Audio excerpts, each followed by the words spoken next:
one.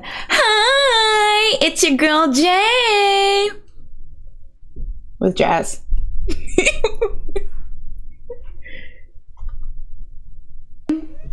On, so like this is very. Hold on. It's very. We're like 6 places on my thing. Hello, everyone. What? Sorry, I could like hear you double time, and so like lucky you. It was like an echo, and like I was getting confused. All right. Hi everyone. There's a lot of new things that are happening today, guys. So in terms of like sub and stuff. So please go on this journey with us. But hello guys, and welcome to the Sleepy Idol, a cute little bar on 35th and Crenshaw. All right, Queens, New York. We moved, okay? Where we can sit back, relax, and talk K-pop. Same street. Yeah, exactly. How? It's a bigger place. We got a good deal on it too. But yeah, Jazz. Actually, hello everyone. How are you guys doing? Welcome to the stream. It's been a while. It's been a while in general, but specifically it's been a while since we've been on YouTube because I had a Twitch era and I thought it was cute. Honestly, to be honest, your laptop had a Twitch era. Oh, that's so true. The thing is, I can't even show you guys, but the way that I'm so distressed because of what my setup looks like now, like it's so decluttered and you guys can't even tell the difference. Like that's why I wanted to revamp the kind of layout here, because I was like, okay, they can't tell the difference on this end, but like I want y'all to feel what I'm feeling right now because I'm so excited. I'm about to cry because right now my connection is looking scrumdiddly-umptious. Wow. I'm very happy. It's like I told you.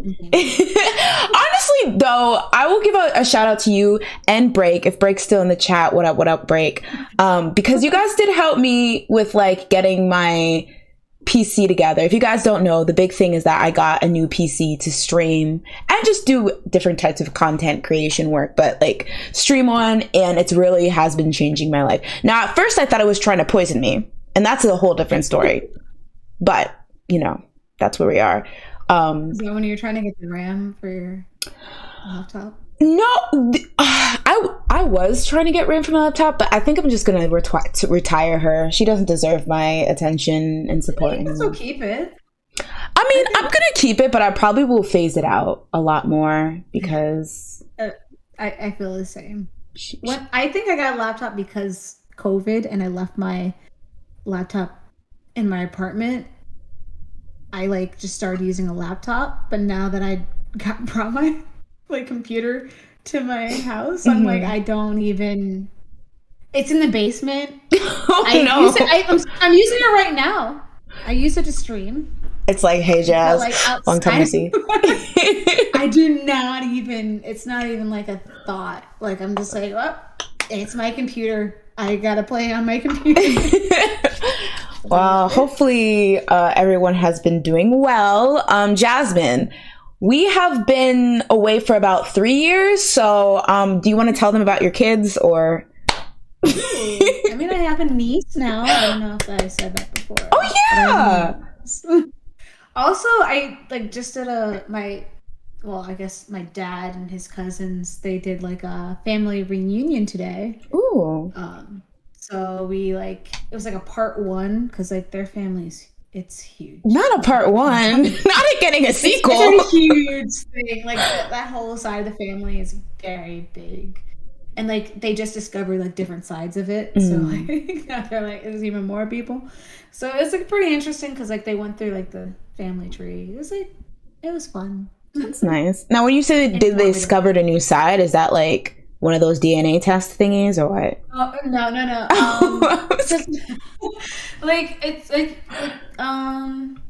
There was one cousin, my dad's cousin, I think they actually delved into like different sides, like the different like brothers and sisters of their parents. Because it was like, it's kind of hard like when you get further and further back into your past and your heritage. So like they found different sides and like they actually built a family tree, and that's why they were like, oh, let's try and do a new family reunion and like actually try and see if we can contact some of these new people and just like tell the younger people generation about like what the ancestors actually were like and whatnot, especially while the older generation's still around. Yeah, so that's actually really sweet. Yeah, that's actually really sweet. Well, I'm glad you all got to meet. Did you meet anyone new that you're like, dang, we should have connected long ago? Kind of. I didn't really talk to them. I mean, you were like, okay, that's nice. No, they like actually made a song for the family reunion. Like my dad's cousins that live in Canada, they like made a song for the family reunion. Like their kids made the song. Okay. And it was like, what the heck? That's so sweet. Like, and then like my dad was like, yeah, he's like in the music industry, and I was like, first of all, I am. I They're like, okay, yeah. So where was this? Whatever. That's cool. But yeah. So like they had like a little music breakout room where it was like you could like if you like singing you can go, or making music you could go to that room and just like discuss like for the next family reunion that's maybe you guys cool. can connect and like, make a new song. So it was pretty cool. Pretty fun. That's like an intricate ass reunion, but that's really cool. Yeah, like my dad was like, wow, that actually worked. Like, we've been discussing this since November. We did not know. So it was pretty fun. That sounds like a Enough about me. What did you do? I'm sorry, I'm just reading the chat. Raul says Jazz's family has a theme song, like the Proud Family. Honestly, I wish it was a Proud Family. Yeah. Honestly, they have like a whole little song. I was like, my dad was like, it's on Spotify. What? You can buy it. Oh, it is on Spotify. I was okay, like, so this is the Proud Family. Like, what? That's funny. Very confusing. Speaking of the Proud Family, I'm sorry, this is a detour, but do you know that it recently came back and they redid the theme song? I'm scared. It's not very good. Like, it's just like, why change what's not broken? Like, it's not that different, but it's like, why? Oddly, I randomly thought of like, do you know American Dragon? Do you remember that? Yeah, when they just changed the style like 2 seasons What was in. that? Because like that I don't even know. Like, why are we doing this? Because why? Like as you said, why fix something that wasn't broke? I was fine with American Dragon, not like this random band that I don't know. Yeah. Like redoing the song. That's like, why? Did they lose the rights? Like, I don't know. They didn't. I know they didn't. They were just Disney's too powerful. They're like, let's just switch it up. All right, we're feeling cute. Andre says, I found a whole aunt on 23andMe that no one in my family knew about. Dang. Because you just find so many things. That's crazy. I found like so many random people, and I'm like, who? Second cousin removed. Who? Yeah, honestly, I have a decently unique last name, so when I Google it and I see people, I'm like, but who are you? Give me that last name back. Thank you very much. Spider-Man like meme. You're like pointing out like me. There's people with my whole entire name, and I'm just like, I don't know. This is kind of scary. Also, thank you, Leanne, for noticing we have a new comment display. We actually have new 2 things. I'm like, I coded it a little. I didn't code it. I just copy and pasted. Let me shut up. But yes, we have we have a horizontal comment chain going now. I think it's very minimalistic and nice. And then we actually have a thingy where we can highlight the comments. So now if we're like behind, because I'm already catching that like it's a bit lagacious, but that's okay. You know, we can point out what we were referring to. So that's always fun and good and fresh and fly. So but yes, welcome. I hope everyone is having a great night tonight. Again, or as always, gotta ask Jazz, what are you drinking on tonight? In chat, what are you drinking on tonight? And what are we snacking on? Because we like a good snack moment as well. I have water. Okay, boring. I also have a White Claw. Ooh! I have a White Claw just on the sidelines, like in case I'm feeling like I want to drink. But like, it's mainly, you know, Costco, Kirkland. Ooh! Oh, okay. Our sponsor for today's episode. I can't wait till we can say that in the future. They're like, no, we don't want to be associated. Cover it up, please. But yes. Ooh, a new computer and a new display. We have an upgrade streamer. Listen, your girl is for real about to take streaming by storm 2022 like it's not halfway in. I'm going to try. No, it's not. 4 months? No, a fourth of. Oh, yeah, you're kind of right. It's still kind of early. Let's see. Andy says drinking an Arnold Palmer right now. That sounds delicious. That's half iced tea, half lemonade, right? Don't know. I've actually it has a name like Arnold Schwarzenegger. I think I've never actually had an alcoholic Arnold Palmer. I only know that Arizona tea, iced tea, had an Arnold Palmer flavor. So that's why I know kind of. Really? Yeah. Was it alcoholic? No. I think I saw that they had an alcoholic, like, brand. Arizona iced tea? I might be making that up. I thought I saw them at the liquor store, and I was like, huh. What are we doing here? I need to do my Googles because that sounds. Yeah, I'm about to do it now. Yeah. Honestly, if they had why am I looking so crazy? I'm like, honestly, if they had their own seltzer, I would stand. Ooh, flaming hot Funyuns. I haven't had a good Funyun moment in like years. I do flaming hot Cheetos, but I don't know. I never grab for the Funyuns. Do you eat Funyuns? I do not eat Funyuns, and I also I've never been for that flaming hot. It just tastes like nothing. Okay, we're gonna have to dissolve the podcast. It's okay. It's so hot that it's just like, nah. That's me though. I'm gonna have to get you canceled sometime. I'm gonna have to get you canceled sometime during this podcast because this is not gonna fly. Have you had the what is it? Takis? The Takis are too much. They're too sour. I don't really like the Takis. I remember because everybody was talking about them, I was like, oh, this is it. And then at my job, they had free Takis, like the blue Takis. And I was like, oh my gosh, all right. Like everybody's been talking about this. I gotta try it. I tried it. I immediately was like, I gotta put this back. The blue ones? Did you say the blue ones? It was blue. Yeah, it was like blue, I think. I've never had those. It was something where I was just like, all right, I gotta try. It was Takis. I know that. It was spicy or something. It was not appetizing. That's all I remember. That sounds like a lot.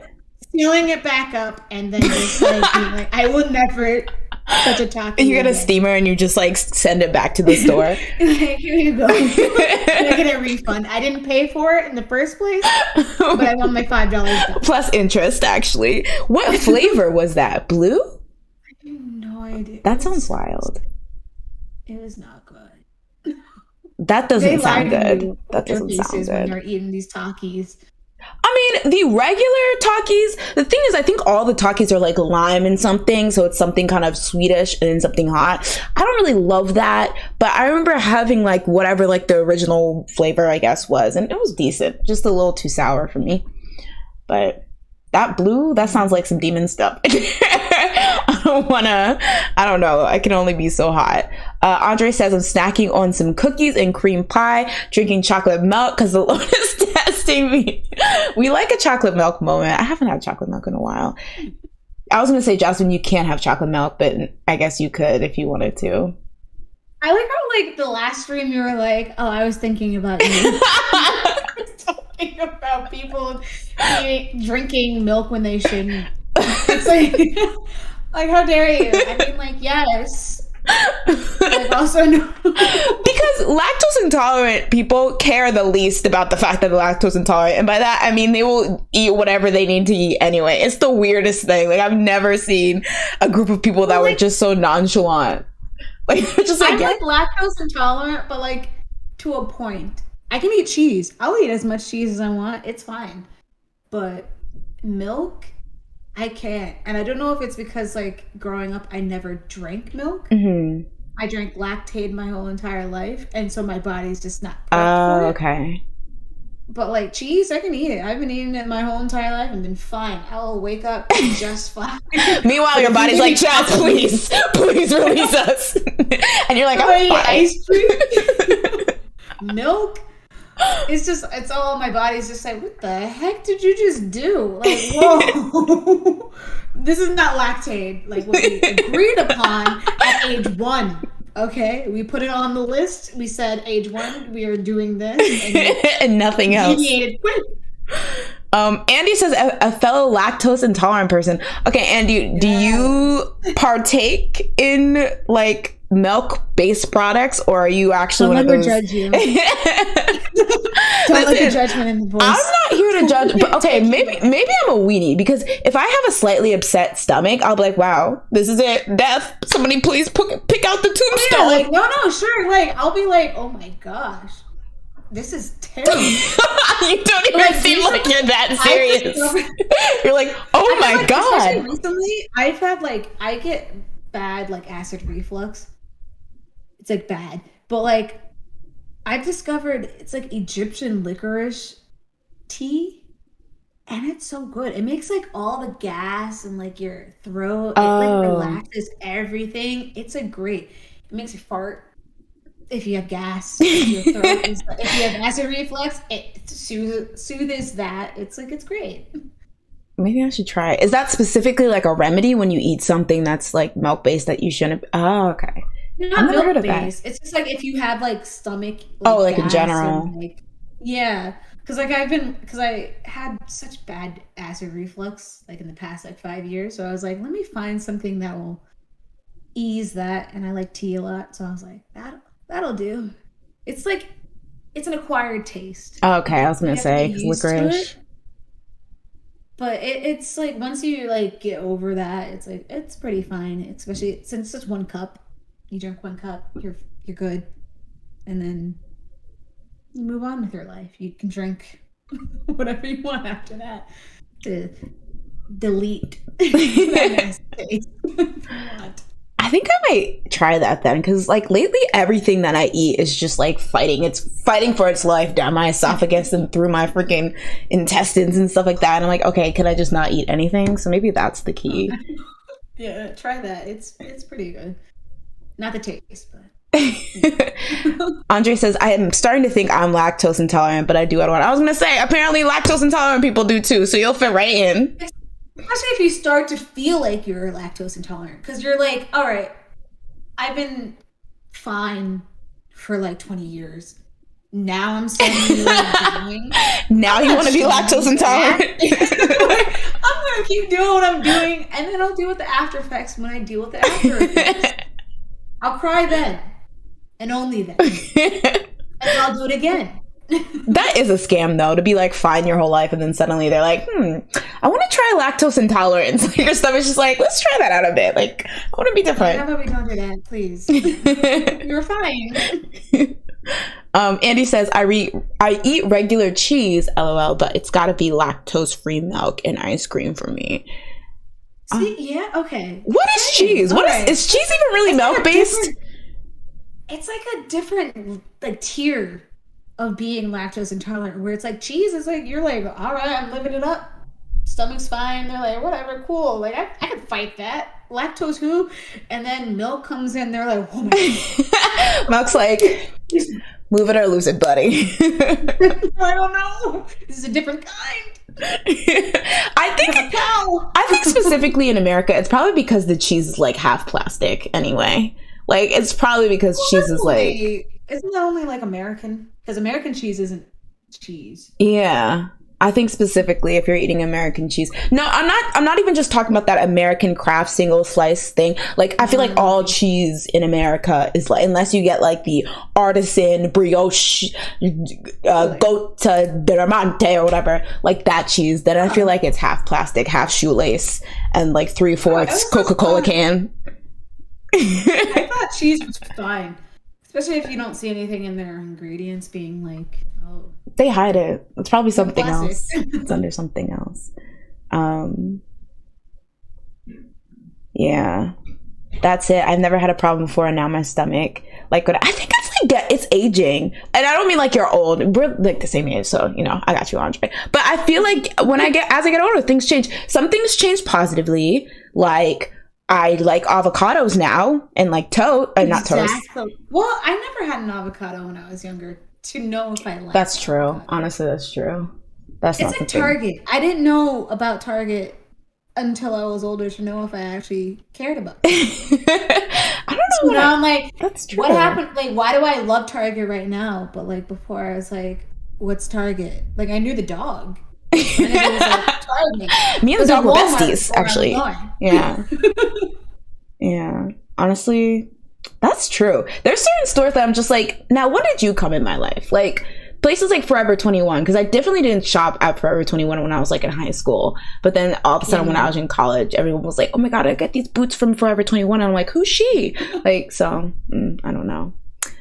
Most shop in high school to know. My mom shopped for me, I'll be honest. Aren't most cats lactose intolerant? I think I saw that something. Dang, then everyone's killing. Don't cats drink milk? I don't really know if that's just like folklore. Do cats torturing themselves or like I gotta do it? Do cats drink milk? Like who has a cat? Do you feed it milk or water? It has to drink water at some point, right? What?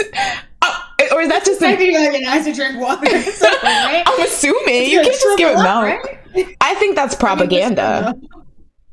I've never seen a cat drink milk in real life, only in like cartoons. Mice and cheese. I think they don't really care for cheese. They'll eat cheese. When would they get cheese? Like, who's giving it cheese? Like, if you think about it. So, like, mice are like, they're like, I'm just eating whatever. Peanut butter is what, I think they like peanut butter more than cheese. This propaganda. Whenever, like, my dad would put down traps, we'd put down peanut butter more so than cheese. From what I remember. You should buy like 10 mice. Oh wait, no, that's kind of scary. I was gonna say you should buy like 10 mice, do a scientific experiment, see which one they go to more. But one of those cute traps that just like hug them and then you can throw them outside, like not the ones that, you know, end them. That is so inhumane. I was gonna say, I remember I definitely saw a mouse go into a trap and then die. Oh my God! Yeah. I literally sat there and was like, because like I saw the mouse and my dad was like, all right, I'll put a trap.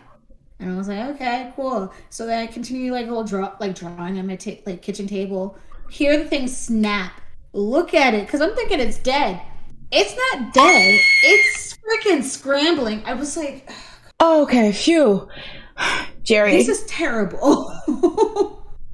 That is scary. No, he died. He was like, no, his body was scrambling because he was snapped. Yeah, like it was bad. Okay. So you're sitting there watching a mouse, like you're thinking it's dead. You look like that was the first time I realized they don't die immediately. They're like, what the fudge is happening? And you're like, all right. What is this? And now I don't like mouse.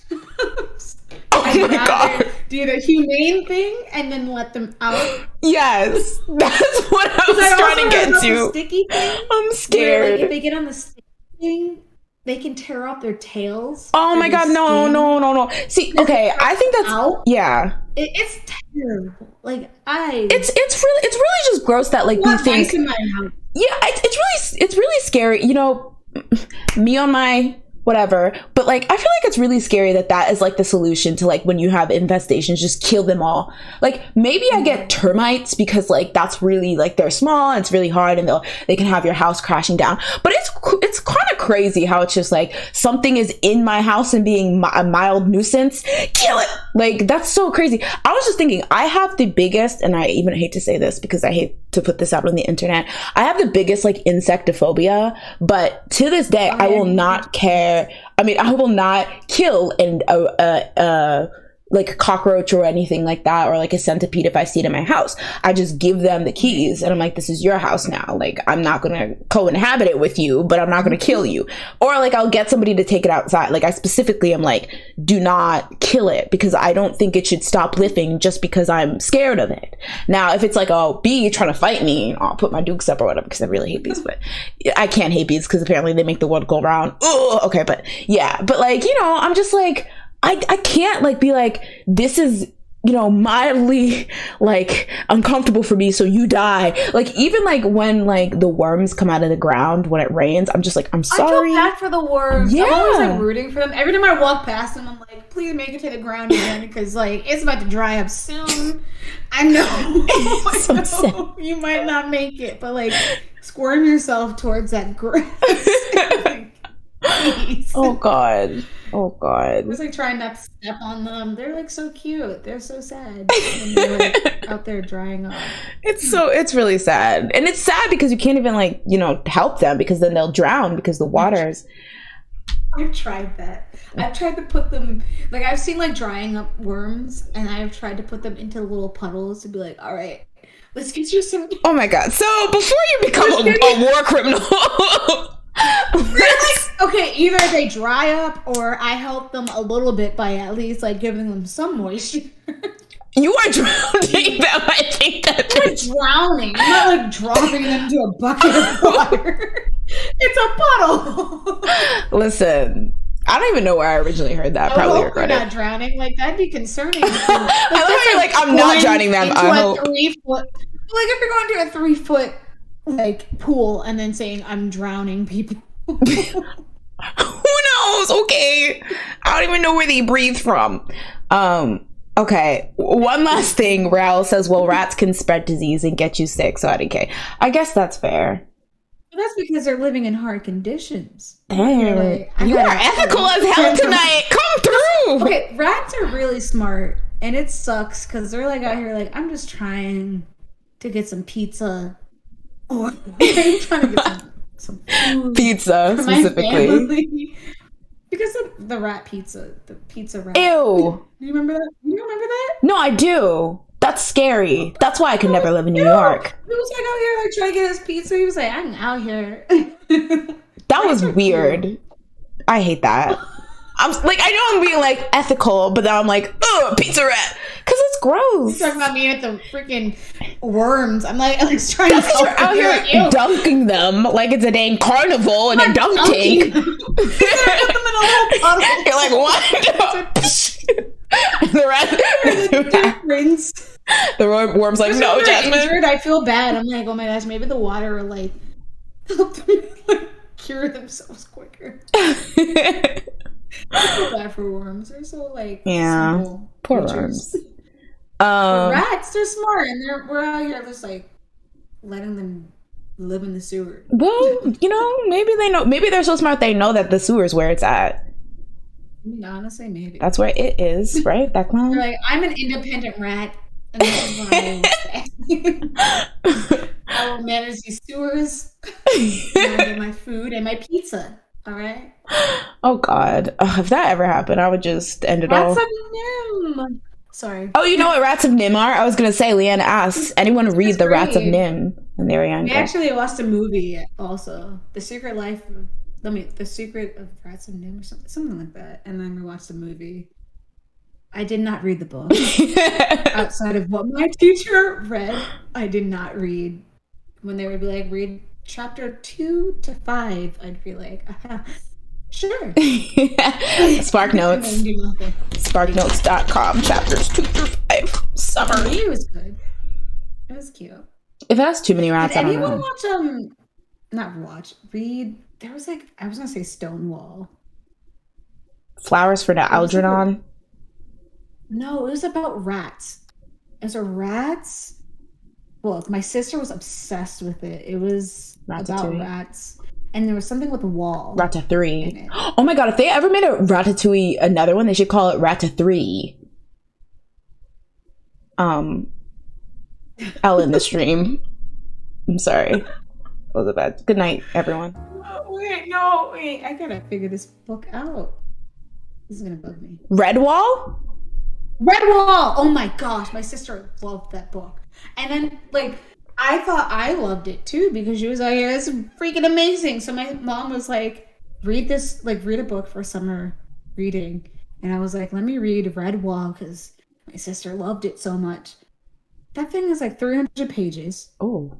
And my brain was like, I want to watch Powerpuff Girls and do nothing. Go outside maybe going to a pool. Not this. It was not. That is a lot, especially for a younger person. She loved that book. Like the whole entire series. She had the whole entire thing. Should we start a rat book-based book club? Is that what I'm hearing now? We read Redwall. We start with the Rats of Nim, and then we move on to Redwall. That's it. We go back to the Rats of Nim. Oh, Flowers for Algernon. There was a rat in that. Rata Thrice. You know what? That would work too. I love every time I click on Andy's comments, because she has Hirotaka as her icon from Watakoi, and I love it. That's my man. But yeah, okay, guys. Apparently, what was that? Honestly, Leanne, low key library. Like, you be knowing all the books. I thought it was so old because like the way it looked old when my sister was reading it. So I was like, all right, I guess it's niche right here, ancient text. All right, guys, this is a K-pop podcast. Unfortunately, no, I'm just kidding. No, it's a rat pop. Rat pod. Welcome to the rat pod, the sleepy cheese wheel. But yes, so we are here to talk about K-pop, and so of course, guys, you knew that I was going to have to start off this episode. The slap. Around the world. Oh my god. We literally, I will get in a whole dissertation about this slap. Please. Please. I know. I will say, we'll be the sleepy Hollywood idol right now, but he did end up, Will Smith, if you guys don't know, Will Smith slapped Chris Rock at the Oscars this month, I don't know, I think everyone knows that. Yeah. And so people were like, that was a mess, it wasn't a big deal, bada bing, bada boom, boom, bang. He resigned from the Academy, which means he can't vote, and then he just got banned from the award show for the next 10 years. Can I say, does that mean anything to him? Because it's like, all right, I could still act and do whatever. Yeah. And still get an Academy Award because I won't be there. Yeah. Yeah. Which I'm like, that sounds kind of lit. I don't want to go to that place anyway. Now I don't have to dress up and go. Like, for me as an introvert that likes to be inside the house, I'd be like, oh my gosh, thank you. Wow. I don't have to dress up? Cool. I'll stay home. Give me that award. And to be fair, it's like, if you're going to get kicked out, it being right after you win. Because, like, girl, I got mine. But yeah. Like, I'm good for 10 years. Okay. Yeah. The whole situation was really crazy. The whole situation was very crazy, though.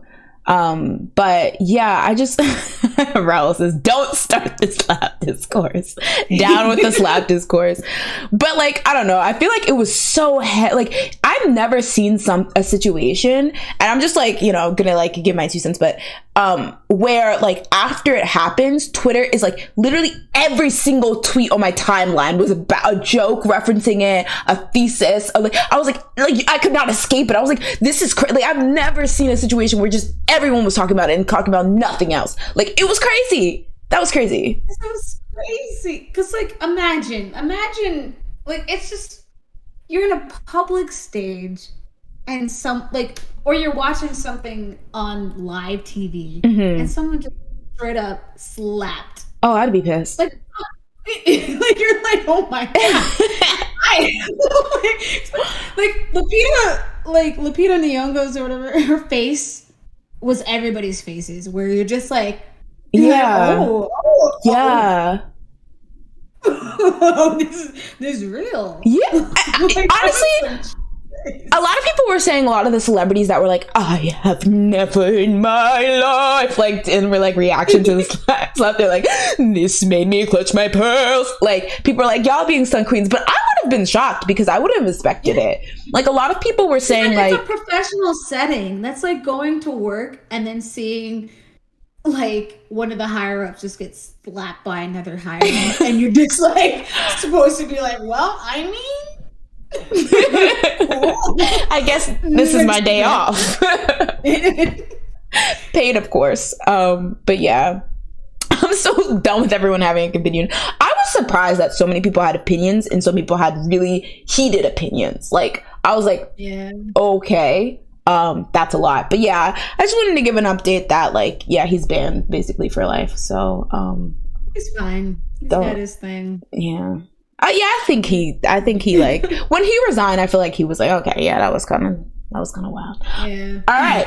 Speaking of Academy Awards, I actually don't know if this is considered Academy Award, but of course, one of the first things we had to talk about this evening is BTS at the Grammys. So yes, the global sensation, the #1 K-pop group, the group that paved the way. I don't know why I'm acting like this. They went to the Grammys, the 2022 Grammys. Now, originally the Grammys had been delayed or something. I don't really know because I don't follow the Grammys unless I have to talk about BTS attending them. Or, you know, Jasmine Sullivan, she won. So shout out to her. And Doja Cat also won. Yeah, I was so shocked. She should. I was so shocked when she accepted her award because she was like very, very like, you know, I didn't realize that was the first time she ever won. I can imagine because like when she first came out, R&B was still very popping.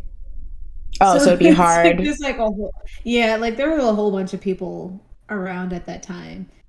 Like Usher was still like a thing. I feel like around her time. Like there's still Alicia Keys. Like this is the first time that I'm like, she's like, at least for me, she's reminiscent of like at least the 2000s, 90s.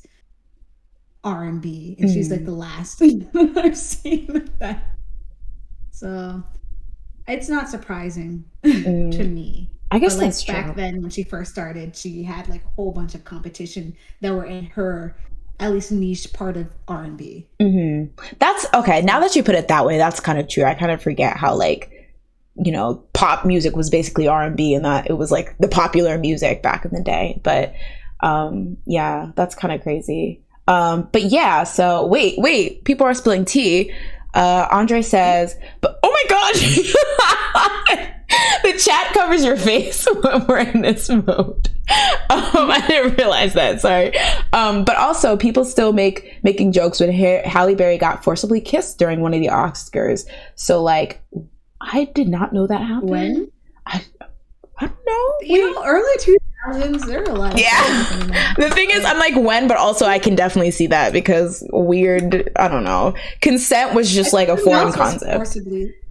Wasn't someone else forcibly kissed? Madonna forcibly kissed Drake during one of her performances and something, and he like wiped his mouth. Madonna's a whole nother story. Yeah, I showed you. Okay, I'm sorry guys, this is our ninth aside. I'm so sorry, but Josh showed me this TikTok of Miss Madonna in her tub. I don't even know, but she was looking very chopped and screwed. Okay, she was looking very clearly. She had some work done, and she had been in the news like here and there in the past because she got like a BBL and it looked very painful. And I'm just like, it just hurts me that somebody as legendaric as her, as iconic, has fans, still feels like she got to keep up with the Joneses, the Kardashians, and look like she's 25 at 53, 60. I don't know how old she is. 60? I think she was like my parents' age. I'm not sure. I know she's a bit older, and it's just like, girl, you are literally iconic. Who cares if you have wrinkles or look like a Kardashian or have a BBL or have like, it just sucks that like it's a rat race that you never get off the wheel from, even if you're so successful. What's weird about her, for me at least, is that I always remembered people being like, oh, she looks good for her age. So like seeing this, I was like, ooh, what? Like, I thought she still looked good for her age. Now suddenly I guess like somebody must have said something to her, or she just didn't feel like she was good enough for that age. It's just, which is sad. It's sad. It's like I feel bad, and like we live in a society where like women are put into like whatever standards, and I think it's sad because I feel like even if you look good, if you don't look good while also looking 25, it's like a problem. So it was probably that, yeah, maybe she looked good, maybe she looked 30 at 40, but then when she started actually looking 40 or whatever, she was like, ooh, can't. It's like, girl, we know you're 60. And like, it's like, okay, like sometimes I hate that, like, you look good for your age kind of thing, because I feel like it's like this pressure, especially with women that like, you have to look good for your age, or not look good for your age. You have to like look younger than like the number you actually are. And that's so weird, because it's like, why can't I just look my age? Like, there's nothing wrong with that. Like, yeah, it's hard. Yeah, it makes me sad. I feel like people just need to people need to not make the comment with the meanings of like, you need to look like that forever, but also like people need to realize, like, when people say that to you, it's not meant that you're supposed to look like that forever. Like, you keep aging. Keep on aging. That's true. Because it's gonna happen. It's like, you can't stop it, but like, you look good for your age. It's a compliment, but like, also, it's not like meant to be like, you need to, the standard where it's like, that's where you need to stop. This is where you need to be forever. But the thing is, I feel like sometimes that's like the implication, because I feel like most like sexy women that are seem sexy or whatever, it's specifically because they look younger. Like, that's the only time you see older women get complimented like that. Like, and I feel like it's in the inverse. Like, you can have George Clooney, who's clearly like 50, but he's like he's fine. So it's like, it's not like specifically you're fine because you're young. 50 for like 30 years. Yeah, I know. Well, because he has early grays. He got that Anderson Cooper. He got the Anderson Cooper. One Anderson Cooper, please. But yeah, I'm gonna read this real quick comment by Scout. Zoe Kravitz and Jim Carrey got called out when they spoke against Will. Zoe for flirting with Jaden Smith when he was 14, and Jim Carrey for forcibly kissing Alicia Silverstone at the award show. That's the one I was thinking of. I was like, I definitely remember. I wasn't sure if it was Jim Carrey that I heard. Not James.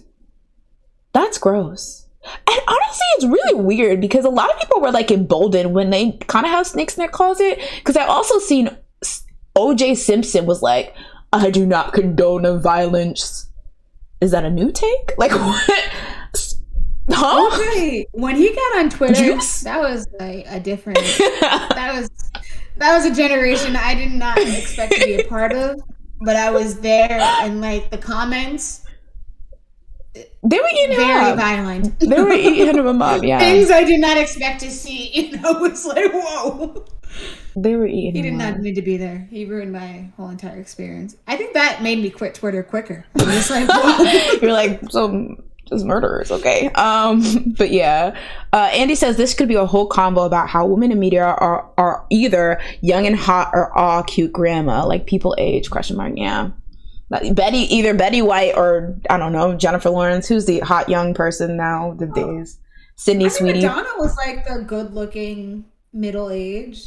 It was just, I think she got in her head.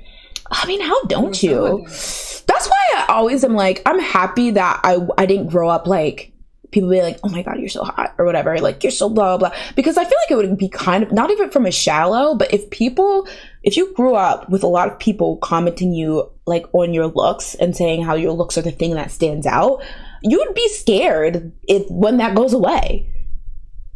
I will say, like, I feel like I've said this before, that like people thought I like looked 12 for the longest time.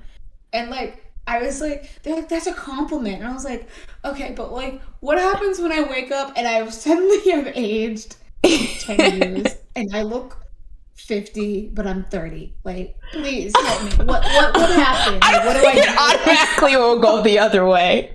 But yeah, I'm scared because I'm like, I can't tell what my body's gonna do one day. Like, like one day I might just deteriorate. My hip might go out. I'm like walking with a waddle suddenly. It's like it's scary because like people validate you by saying you look young, but then you're like, oh wait, one day you're just like, I'm like 50. I mean, that's true. I remember Anne Hathaway was talking about, and after this, guys, I swear we're going to talk about BTS and the Grammys. I remember Anne Hathaway talking about how, I think it was Jennifer Lawrence. She got cast in this movie called Joy, I believe. And it was basically about this 35-year-old mother, I think, and she was the one who made like the Miracle Mop, right?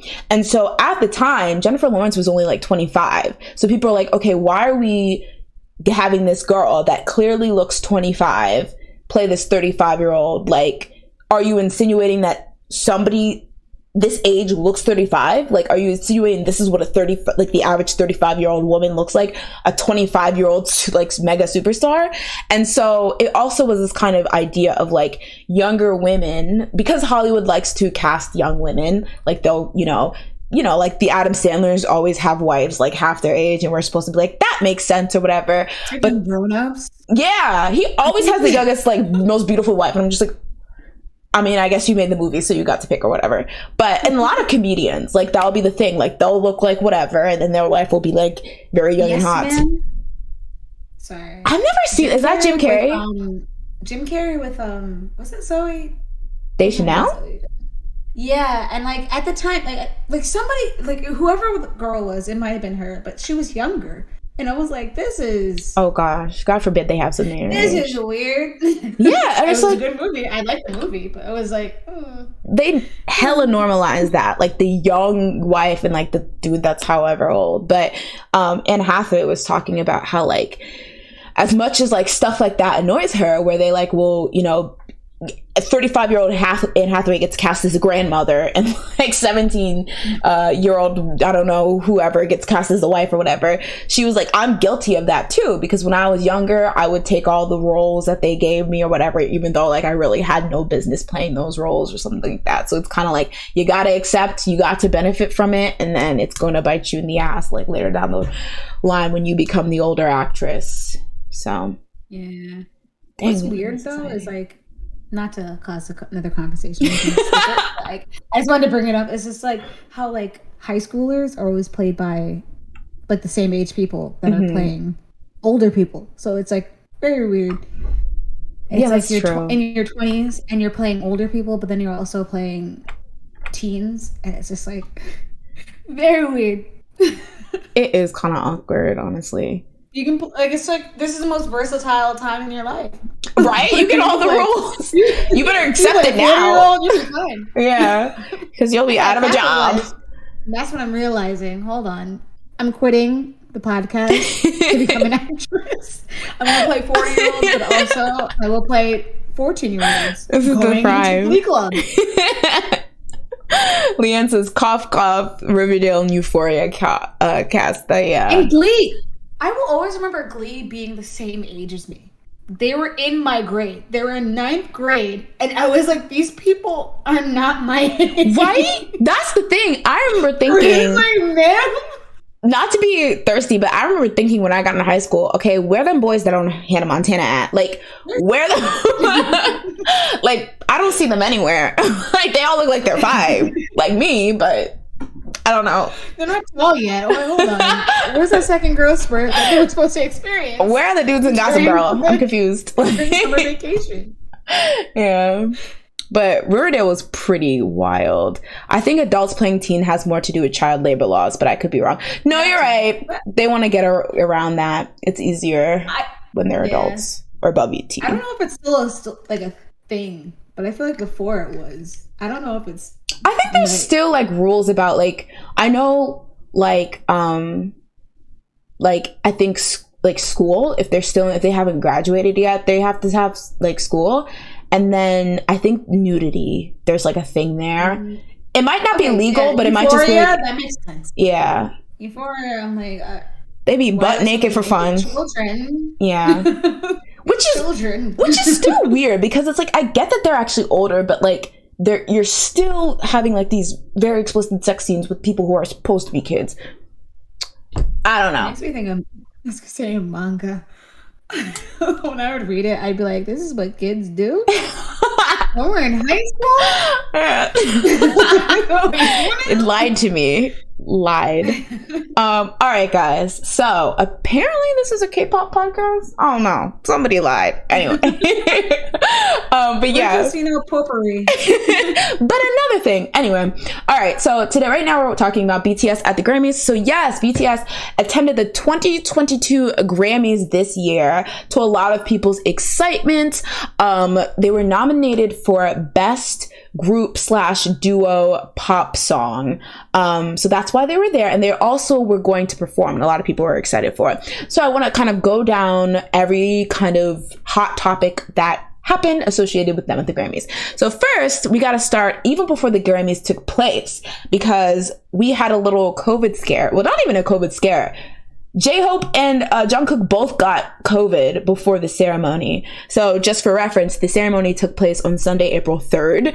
It was announced that J-Hope had been diagnosed. Is that, or he had tested positive for COVID on the 24th.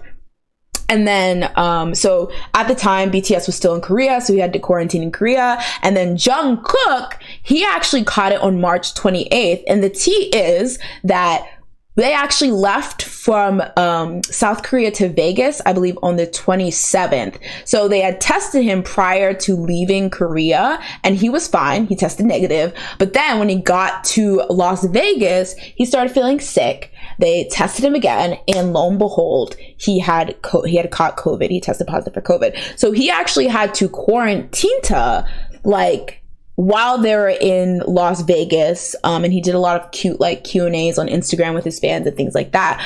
But I was kind of like, this is kind of sus, because there was only 5 days for him to get better. Well,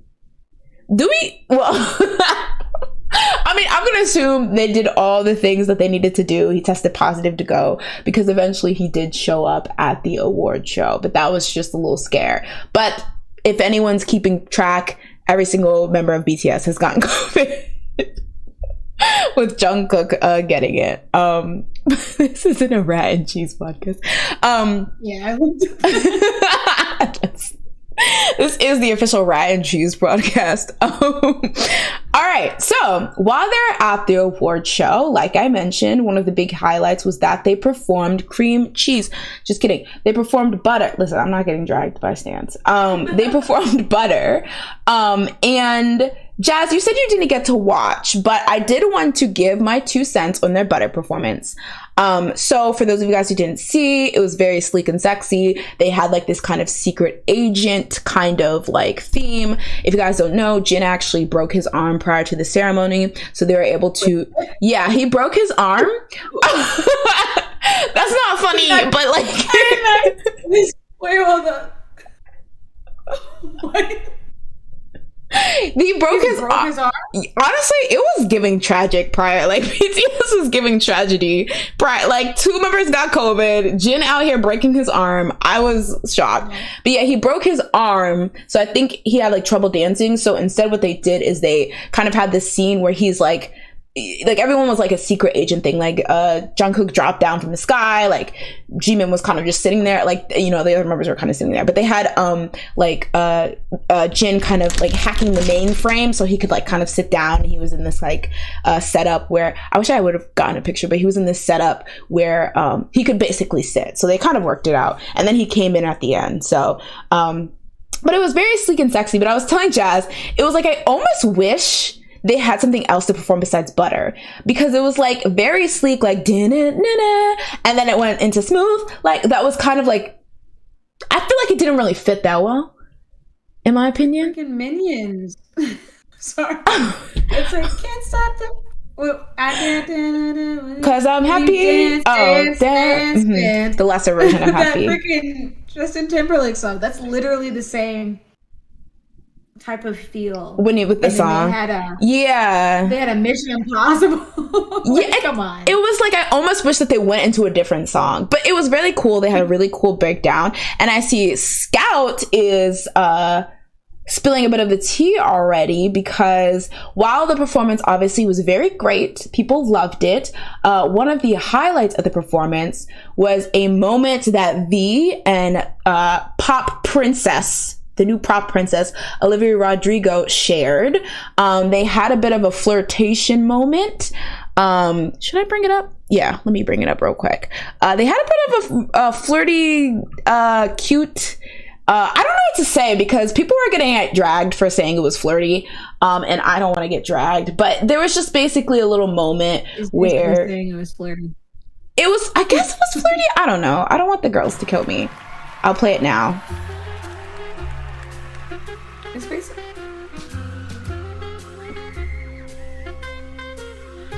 Sorry for the quality. This is all I could find.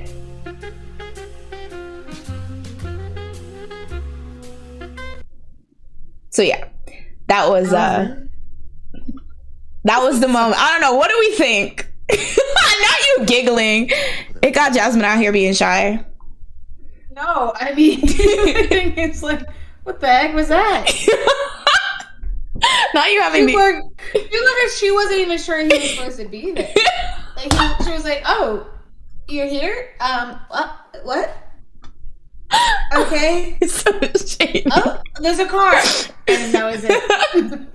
I was kind of confused. Cute. Yeah, it was cute. I thought it was cute. I thought it was. Now, a lot of people were like, because she's 19 and he's 35. No, just kidding. He's 26. 27? Whoa, what? Wait. 26. Yeah, he's 26 international age. He was born in 95. So he won't be 27 until the end of the year. I think he was born on like December 31st. Like literally the last day of the year. Oh, so he's like literally technically 96. Basically, pretty much. But I thought it was really, really cute. Some people were saying it was problematic because the age difference. A lot of people were very, I don't know what to say, sensitive as to how this was being reported on. Now, I'm not sure if it was because the age difference and they didn't want people to be implying that V was creeping on her, I guess, or something like that. But I did see a lot of people, like when this was like, I think it was Variety tweeted out, ooh, like this flirty, cute moment between V and Olivia Rodrigo. A lot of people were like, it's acting! It's only they weren't flirting! And I don't know if it was like pressed fans that were jealous or if it was people being like, okay, like watch how you describe this, because we don't want him to be put in jail, period. Like, so I don't know, but I just thought it was a cute moment. Yeah. Leanne says, I will say that picture's not cute. Sorry, what were you saying?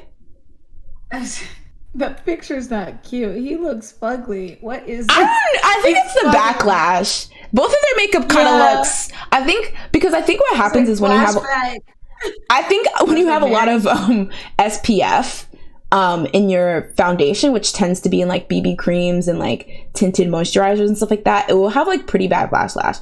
And don't ask me why I know this, but I know she at least is wearing Glossier, which they only have a tinted moisturizer.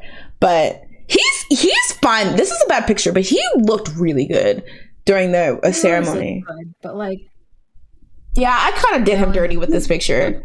But yeah, I saw a lot of pressed fans. Yeah, it was weird because I think there's this thing, okay, Army, don't come for me, okay? But I think there's this thing a lot of the times where Army, and I think fan bases in general, are so sensitive to looking like they're those typical crazed fangirls that like it almost becomes like a self-fulfilling prophecy, because they're so like protective of coming off that way that they begin to like micromanage each other and micromanage what people are reporting out about it. And so even if you're not pressed because you want to date him and you're jealous, like it seems like you're overly concerned about what happened, because it shouldn't be that big of a deal. Like they had like a 2-second scene, like everyone should calm down, like, you know what I mean? So it almost got like kind of weird because it was just like, I don't know, people were just so sensitive about what happened. But you know, some people were just like, who cares? So yeah. But I think what was funny, I recently came across a post, shout out to Sabiol on Twitter, because they translated this. So if you guys notice in the scene, he whispers something to Olivia, and a lot of people were like, okay, what did he whisper? Because we saw she had this shocked face. Was it just an act, or did he whisper something in particular? And so he was on Weverse, and one of his fans asked, what did you whisper to her? And he said, just that it's important business.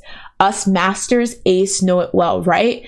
it wasn't even in English. So he was just whispering Korean sweet nothings to her. And it was just, you know, she was just acting. But yeah, so. I thought it, because I probably would have been like, and then she like, that would be, I'm like, yeah, I don't know what I said here. It was literal gibberish. I was told to whisper, and I honestly panicked. I don't know what to say. Apparently this was a pretty last minute thing too, because I read on Twitter some fan that I guess was at the dress rehearsal said that like RM was like translating between Olivia and like V and like setting it up, so it was a pretty last minute thing, which I think is pretty cool, which kind of works with the whole, you know, he just whispered whatever into her ear because it wasn't supposed to be anything in particular. So but yeah, so that was a little moment. You know, the girls were, you know, heated debate about this, but overall, I think it was pretty good. Weird. Such a small interaction to be upset about. Like, I would have saw this and been like, okay. Anyway, moving on. Well, a lot of people were saying, because I think like my K-pop brain was like, this would never happen in like, you know, the Inkigayos or at the Bahamas, because that would be insane. Too much. But like, I don't know. Like, do you think who besides Hyuna and Dawn could get away with doing something like that? Who do I think? Yeah, who could recreate this at the Bahamas and it wouldn't? Minho and anybody. Who? What's his name? Minho? Back in when Winnow was big. Oh, okay. Oh yeah, he did do that like makeout scene. Like he would do whatever, because I always remember you like, were obsessed. Don't expose me. All right, I didn't ask for an expose. No, what was it called? We don't need to know. Exit. Listen, they never finished exit.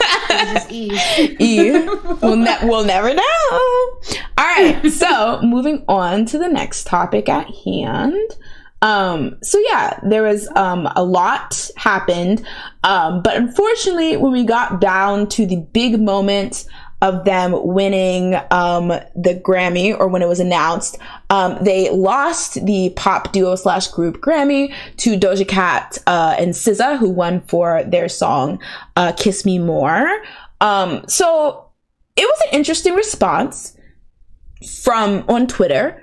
A lot of people acknowledged that was a popular song. It was a good song. So I didn't really see a lot of hate towards Doja. Now, there was like the crazy, like the very extreme, like, F you, Doja Cat, or whatever. But like, for the most part, I think people are like, it was a reasonable winner. Like, it was also a very popular song. But that didn't stop the hashtag scammies trending after the Grammys, with fans criticizing how the Grammys used BTS once again for attention and ended up not rewarding them. So what are your thoughts on, do you feel like BTS was scammed?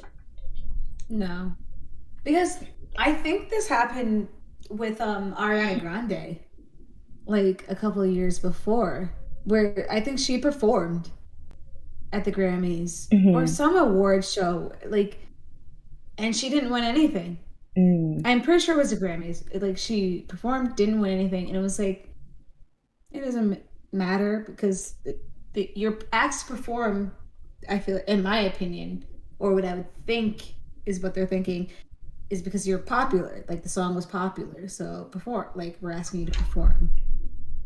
So it's not about like, oh, you're gonna win. Like, if everyone that performed wins, that would be very obvious. It'd be too obvious. It's like, all right, oh, they're performing, that means they're winning something that they're in. Like, that'd be too, I don't know, straightforward. That's true. No, I definitely do get that. But I mean, it wouldn't be the first instance where somebody like was asked to perform but didn't win anything. Like, what I wanted to reference was the fact that Weeknd, I believe, when he came out with that one album where he was like, had the plastic surgery or whatever, what was it? I don't remember what it was. I don't remember what it's called, but that was last year, right? Yeah, I think it was last year. Between the Grammys and the Super Bowl. Was that it? Maybe it was another one, because I remember he was asked to perform. He was nominated at all. Yeah, he wasn't nominated at all, and he was like, okay, so y'all tried to ask me to perform when you weren't going to nominate me or something for anything. I think that's what he kind of got pissed.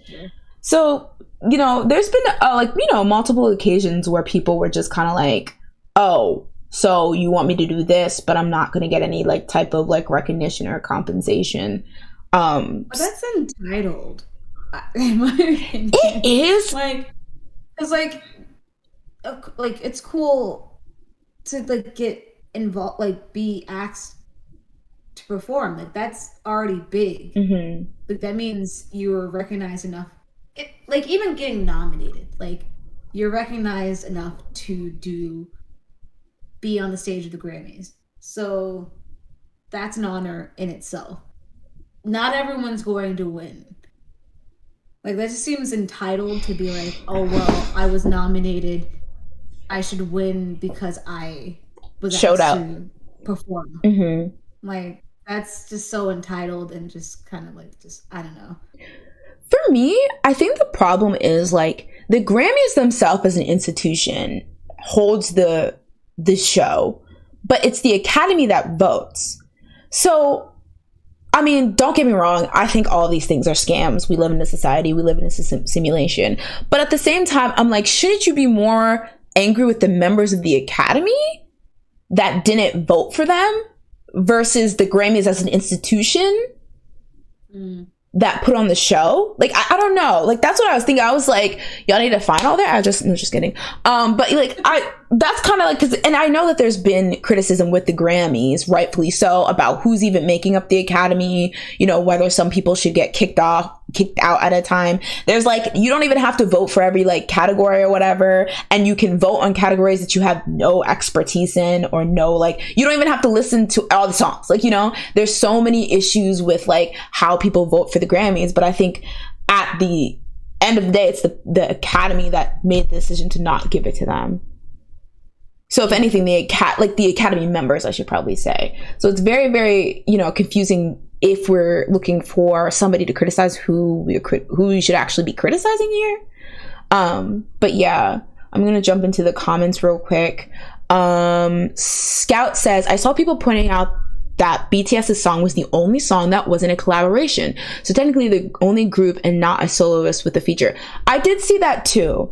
As I pointed out, the song that they were up, or the category they were up for, was pop duo / group. And so when I think duo and group, I think established duo or group, right? Like a Milli Vanilli, a City Girls, you know, a pop group or whatever. So I agree that it's very strange to put one-time collaborations in a Grammy that, from the sound of it, sounds like you want established people. I don't know. What do you think about that, Jazz? My opinion, I guess for this year, it makes sense that like it was filled with a lot of people that weren't duos already established, just because there weren't many duos. That's true. A duo is very rare, like a huge duo. The only other one that I can think of is City Girls. Silk Sonic. Oh yeah, that's true. Silk Sonic. But do you think maybe they could make because I think, and I've seen this in like the Mamas and stuff, a separate category for one-time collaborations? Because I think it might actually be good, because if you make a category that's separate just for actual duos and groups, then it makes them have to seek out more actual duos and groups. And, you know, we don't have a ton of huge groups in the US currently, but that means you'll have to seek out people that are maybe not as big to try to find somebody who could win this or whatever. And I think that could be good, because it could expose people to more music. Why are you laughing? No, I was like, in my head, I was like, that means 21 Pilots might be able to win something. Oh, have they never won? Because I don't think they have. I love 21 Pilots. So like, oh wow, I love their new album. I just like anything they release, to be honest. So But like, You're like, I'm looking past sense BTS to 21 Pilots. Yeah. it makes sense to have like a separate thing. I think in the times of not having boy groups and girl, like it's not the time of boy groups and girl groups anymore. It's harder to find things like that. But I do agree that it could expose lesser known people, and I think it's the problem is that they're looking at people that like you probably know, even though like sometimes it's like, yeah, some people win and I'm like, huh. And that is yeah, it's really weird. What was his name? Bon Iver. Like I've heard Bon Iver like the name before, but the year that he won against like, Beyonce best album or something, yeah, I was like, who? I was like looking him up. I was like, what? This isn't Bon Jovi. No, the Bon Ivettes are gonna come for us. Listen, the Bon Ivies are gonna come for us. Bono? It's not Bono. It's not Bon Jovi. Who the heck is this Bon guy? But then I was like, okay, I've heard of him, but like this album I have never heard of. Like, ooh, over Beyonce? Honestly, the Grammys is so weird because it's like people are like, it's not a popularity contest, it's about quality, but then like they'll on one hand they'll give Taylor Swift whatever she wants, and she's a very popular, like I'm not saying she's bad, but she's very mainstream popular, but then on the other hand they'll like give some random person like, you know, over like, you know, some person who was clearly like huge or whatever. Like it's so weird like when they pick and choose to be like, we're doing it for the art versus we're doing it for the popularity. So like it's very weird establishment. The Academy is like that too. Yeah. Pick and choose. Like Crash, I heard Crash wasn't that great of a movie, yet it won Best Picture. I mean, it's who's in the Academy, who's voting, like what are they like? You gotta schmooze them. That's what I was thinking. Schmoozing is very important. They should have sent over more muffin baskets. It took Leonardo DiCaprio how many years? That's true. Somebody hated his ass. Somebody hated his ass in that Academy, and they're like, "Don't, you know, it'd be funny if we don't vote for Leo." He's gotta look rugged in the movie. Until the day he looked rugged as heck, I will not nominate him. Until he sleeps in a bear carcass, he's not getting anything from us, which is weird as hell. Ali says, and historically it's usually duos that win the category. BTS technically didn't do a collab, so it's not it's not surprising that they didn't win. And Doja and SZA are huge names. Yeah, I agree that they are being used for clout. They're only just now getting nominated for songs they've put out in English, and they've been doing numbers ahead of popular US artists. It's so weird. Well, that's the thing that's so confusing about the Grammys. Sometimes they don't care. Sometimes they literally do not care that you have a really popular song, and other times they're like, well, this is a popular song, obviously it would win. It's so weird. And like, yeah, I wonder if like fans have to do with it too. Like if they like take into account like, oh, this is a fan driven thing. I mean, this is actually popular. Because like I feel like Butter, while I like Butter more than Dynamite, I will say. I don't think it was more popular than Kiss Me More. Yeah. Like yeah. I don't even think it was bigger than Leave the Door Open. I don't even think that was nominated for that, which was weird. It wasn't? I think that wasn't nominated, right? I think maybe it was out of the year cycle or whatever. No, Leave the Door Open, because they were nominated for other things. Oh. Listen, I don't know.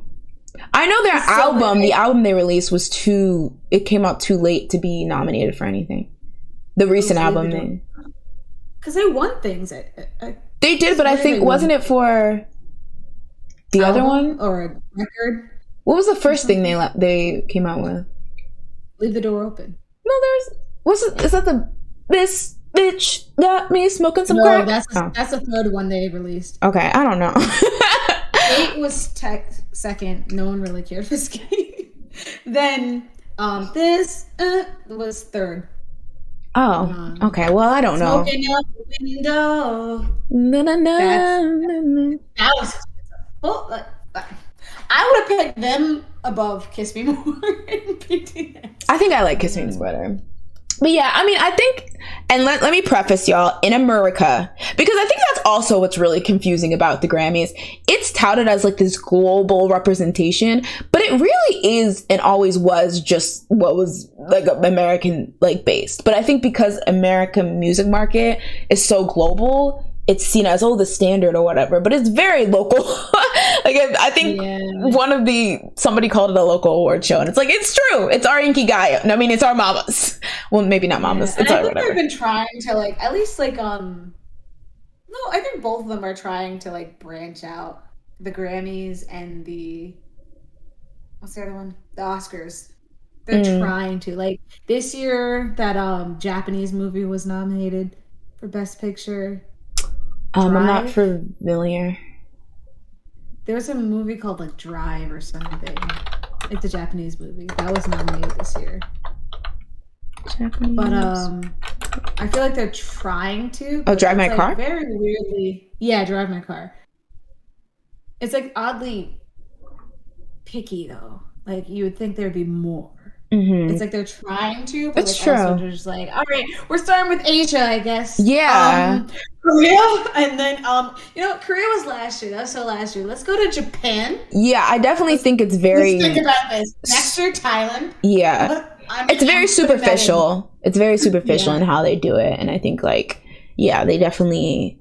And sometimes it is kind of cringe because it's like, ugh, like what the heck is this? Like nobody even knows what this is. Like there's so many like movies or whatever, but. It's such a mess. It's such a mess. Andre says, I accept that they're not going to win every award and that's fine, but I feel like they don't get a fair shot despite the numbers speaking for themselves. Yeah, and the thing is, I'll say the Grammys is like whatever, but I think things like the Billboard Music Awards, the AMAs, blah, blah, they definitely should be sweeping for those type of things. Like it's really weird when they don't. But the Grammys is just so weird. They can hide behind the fact that it's like, oh, well, the Academy voted and the Academy has like whatever they have. But yeah, but I think it's very, very interesting because it's like in Korea at this point, if BTS comes out with something, they're getting an award for that. And they're probably getting the highest one at the end of the years. So it's weird for them to, but it's weird. If you think about it, it's so weird that the contrast between them in Korea sweeping hands down, and then when they go to the American award shows and it's really like we don't know what's going to happen. Like it's very strange, but yeah, I feel that's why I prefer the Grammys, because it's just like it kind of makes me feel like, all right, at least they're not winning, because like at the other ones they just win just because it's like, well, it's BTS, of course they're gonna win. It's kind of, well, I will say for a single, at least you're kind of like, you're like, oh my gosh, are they gonna win? Are they? And then they don't, and it's like, okay. I mean, I guess sucks. I'm gonna cry, but or if you're like a fan of them, like I'm gonna cry about it, but like not. It's not like terrible. I mean, I was thinking about that too, because it's like if they win the Grammy, like what next? Because you don't really necessarily win a Grammy every year, you know? Like I guess like. Yeah.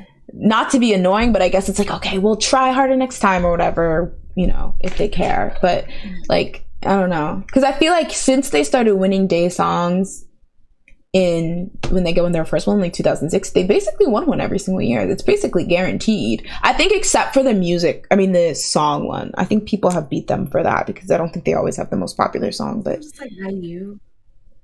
It's them not you trading off like your turn and Twice and Blackpink. I mean, it is. I don't know. It is very interesting because I think here's the thing, because people are about to get on you because you're an XOL and be like, well, EXO won those awards for best album. It was like at the time, it was like, oh my gosh, I'm into K-pop. You were living. I'm just into it. So like I was like. I wasn't into the award shows until I was into EXO, and then I was like, "Oh, this is cool. They're winning left and right. Like, wow!" But now, like when I look back, I'm like, "Oh my gosh, that was probably annoying." That doesn't make any sense. Their song was not the best that year, probably. I mean, to me, it was because like I didn't really listen to anything but them. So, but like. There's other songs. Like to think like the Grammys, it would just be like, well, Beyonce came out with an album this year. Yeah. Yes, she's gonna win. But I think it's because no matter how you slice it, for the most part, there's always going to be a how much you've sold aspect of, and nobody's touching that. Like, nobody's even remotely touching them with albums. And it's like, because the thing is, even here, we're saying like, I don't know, like when The Weeknd, for example, got snubbed, it was like, it makes no sense that he's got snubbed, because independent of what you think about his music, like subjectively, objectively, he did really well, and a lot of people watched and consumed his music, so he deserves a spot based on that. And I think similarly, it's like subjectively, however you think about BT music, they eat no crumbs left when it comes to sales and spins and streams. And I know we can get into that debate, like, oh, how much of it's just like fans, you know, doing it over and over again or whatever, but like, based on that, it's like, can we really in good faith give it to somebody else when this person is, you know, selling 1 million and the next closest person is selling not that? I don't know who the next person is. Sorry guys, I stopped counting albums a long time ago. But yeah, it's hard though, because I can see it's frustrating, because it's like, even if I put my blood, sweat and tears into this album, it's unless I get a million other people to want to buy this, it doesn't really matter. But there's other ways you can win too. I mean, you can have a hit single. I don't think anyone will beat them for Artist of the Year unless it's like a specific, unless it's IU. That's so boring. Boring. I'll say, I don't know if anyone's like watched like what is it, The Amazing World of Gumball, but there's like a scene where it's like he's like playing tennis, the fish, and he's like, this is boring, but boring. That's how I feel when I watch the Mamas and the Melon and anything. I'm just like, this is just boring. I think it does get like pretty predictable. But I'll say, like, I feel like how can I like they deserve it. Like, because at one point they like, because I will say I've been K-pop, I mean, you know, but to the crowds, I've been in K-pop for 43 years. So like, I saw when it was Big Bang always winning, I saw when it was EXO always winning, I saw was, and this is just like the next part of that. I saw when it was like SNSD winning all like the girl awards, and now it's Twice winning all the girl female, you know, awards and stuff like that. And so it's just like, you know, I'm just gonna let them have their time. Because I know I don't think I cared that much when EXO was winning, because I was also an EXO-L, so I was like, oh yeah. But you know, there was a point in time where like BTS had to sit back and watch everyone win over them. And you know, before that, EXO, for maybe like a year, had to sit back and watch everyone win over them. And you know, et cetera, et cetera. I mean, this is the longest it's been. I think this is the most longest consistent reign. So that's what makes it worse. Reign.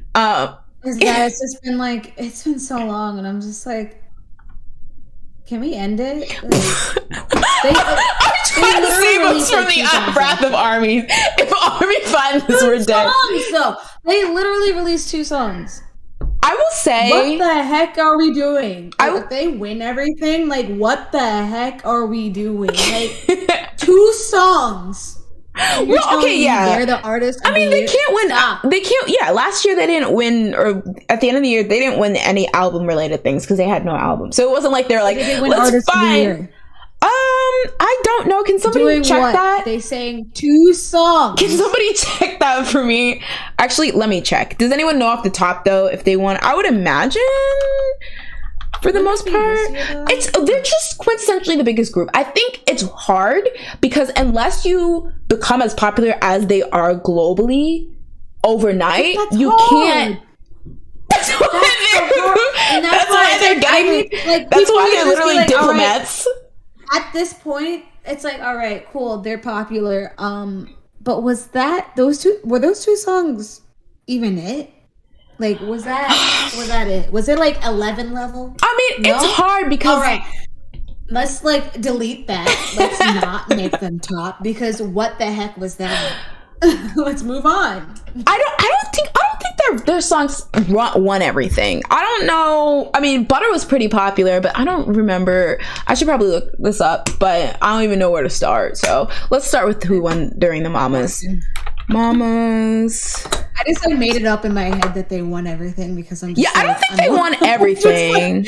I just stopped watching. I used to like try and watch the Mamas, and I'm like, nah. Okay, so Okay, so let's just do the mama as a sample size, even though everyone hates the mamas and thinks it's rigged anyway. Okay, so they're saying that this is TikTok Artist of the Year.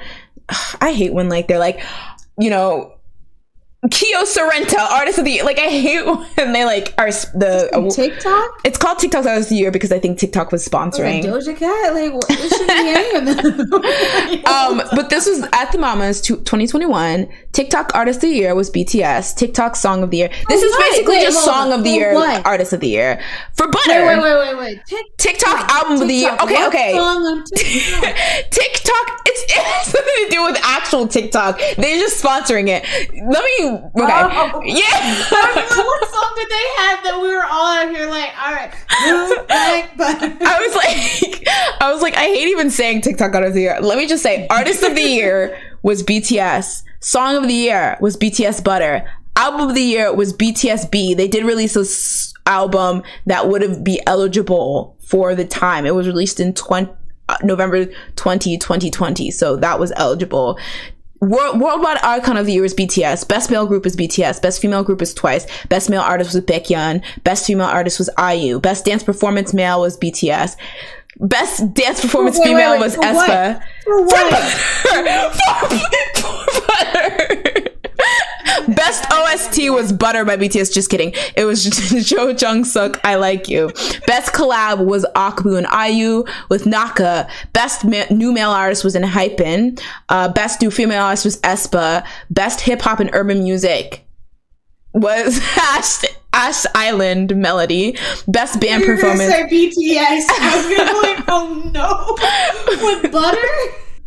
Best band performance was Janabi, A Thought on Autumn. And then best music video was BTS Butter. Worldwide fan choice top 10. BTS and Hypen, Lisa, NCT 127, NCT Dream, 17, Stray Kids, Tomorrow by Together, Treasure, and Twice. Favorite international artist, Ed Sheeran. Favorite Asian artist, I. But yes, I will say that Ed Sheeran with Jessie and Sunmi. Oh, good. When they did that, I listen to that like weekly, I guess. That should have won Song of the Year. Yeah, so they basically won everything. You're kind of right. But the thing is, though, this kind of cycles back to what we were talking about before about the whole thing where like, if I attend and I gave you my attendance, I should accept something. Because I've noticed that lately, these award shows have been kind of sparse. And I think it's because people are like, well, if I'm not going to win anything and I'm only going to get like 2 seconds of performance, then why should I even show up when I could do like a fan meet, or I could sleep, or I could do a V Live for my fans, or I could do something, you know, in China where I'm getting paid a lot of money, you know? So it's kind of like a double-edged sword. And I know a lot of people were critical because there was another award show, I forget which one, where they were kind of giving day songs all around. And people are like, well, these people don't deserve them. But it's like, how else are we going to get these people to come? Because they literally have so many other options of what they can be doing.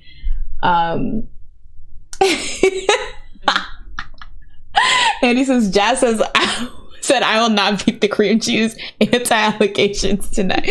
I'm just scared because if armies find this, they will eat us up. No crumbs left. Eat me up. Like, I love that's BTS, true. You truly do not care. No, because like I love this. At the end of the day, I love BTS. I like Butter. I just don't think that it makes any sense that they win everything. It's just like, I feel like it's reasonable in my, like, I feel like in a normal world, I guess, if you're like, you think rationally, it doesn't make sense that they win everything with anything that they put out. Like, I mean, I feel like it doesn't. Butter is good. It's just not, to me, like the end all be all. Like, not everything that they put out is the end all be all. Okay, I think that's fair. Army, I love cream cheese. I love it on toast. Come give me a follow. No, just kidding. I'm sorry, this is an underrated comment. Bounty paper towels, Artist of the Year. Just imagine. You're like, we gotta keep up these sales. It's like, at this point, who doesn't know about paper towels? P&G. artist of the year. Indy also says Eminem artist. reminds me of when BP literally had a concert on the same night of the Mamas. And Ali says, I was just thinking of that. Yeah, it's like we have places to be, things to see, and I think as K-pop becomes more global, there's literally so many more options of where, like, what groups can be doing besides going to these award shows. And it's like, well, if you're not giving me good, like, time to, like, whatever, and we're also not winning anything, why am I even here? Even if it's just going to sleep, spending time with your family, like. Yeah. But yeah. And I feel like if the winners varied, they would be there, but it's just like the winners never vary. I think it's also hard because it's like, again, like with that voting percentage that's based on sales and votes, it's always going to give groups with big fandoms the upper advantage, and twice over, because if you have a big fandom, they're probably good at voting and they're probably good at buying. So that's like, that's one score and another score that you're probably going to dominate. Yeah. So you said twice over. I thought, like, because twice wins this one. Yeah, twice. Yeah, it's literally like twice all for everyone. Chips Ahoy best artist.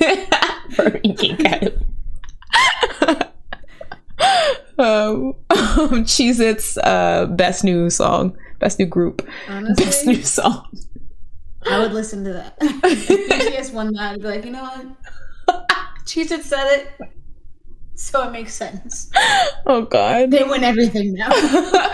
Okay, so lastly, about this part, I wanted to talk about the fact that, like, as I mentioned, a lot of fans were like, this isn't fair, BTS got bamboozled, hoodwinked, led astray. But what I thought was interesting was this clip that was going semi-viral, where somebody pointed out that during a V Live stream that they had after the ceremony, it seemed that BTS also kind of alluded to the fact that they felt that they got a little played, misled. So let me roll the clip.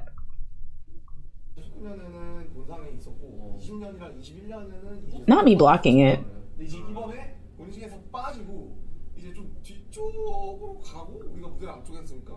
중간에 MC와의 간단한 재밌는 토크가 있어요. 그러니까 잘 안 하잖아. 너무 각이 나오는 거 아니 나 보이는데 아니 당 PD님은 왜 왔지? 거기에 스쿠터는 왜 왔지? 각이 막 굉장히 그 좁혀지고 있었어. 되게 인사사람들도 많이 오고 이래가지고. Okay, I'll replay it because I was in the way. 21년에는 없었지. 빠졌었어요. 아 그래요? 근데 이제 이번에 본식에서 빠지고 이제 좀 뒤쪽으로 가고 우리가 무대를 앞쪽에 했으니까 그다음에 중간에 MC와의 간단한 재밌는 토크가 있어요. 그러니까 잘 안 하잖아. 너무 각이 나오는 거 아니 각이 이렇게 아니 나 보이는데 J-Hope looks good.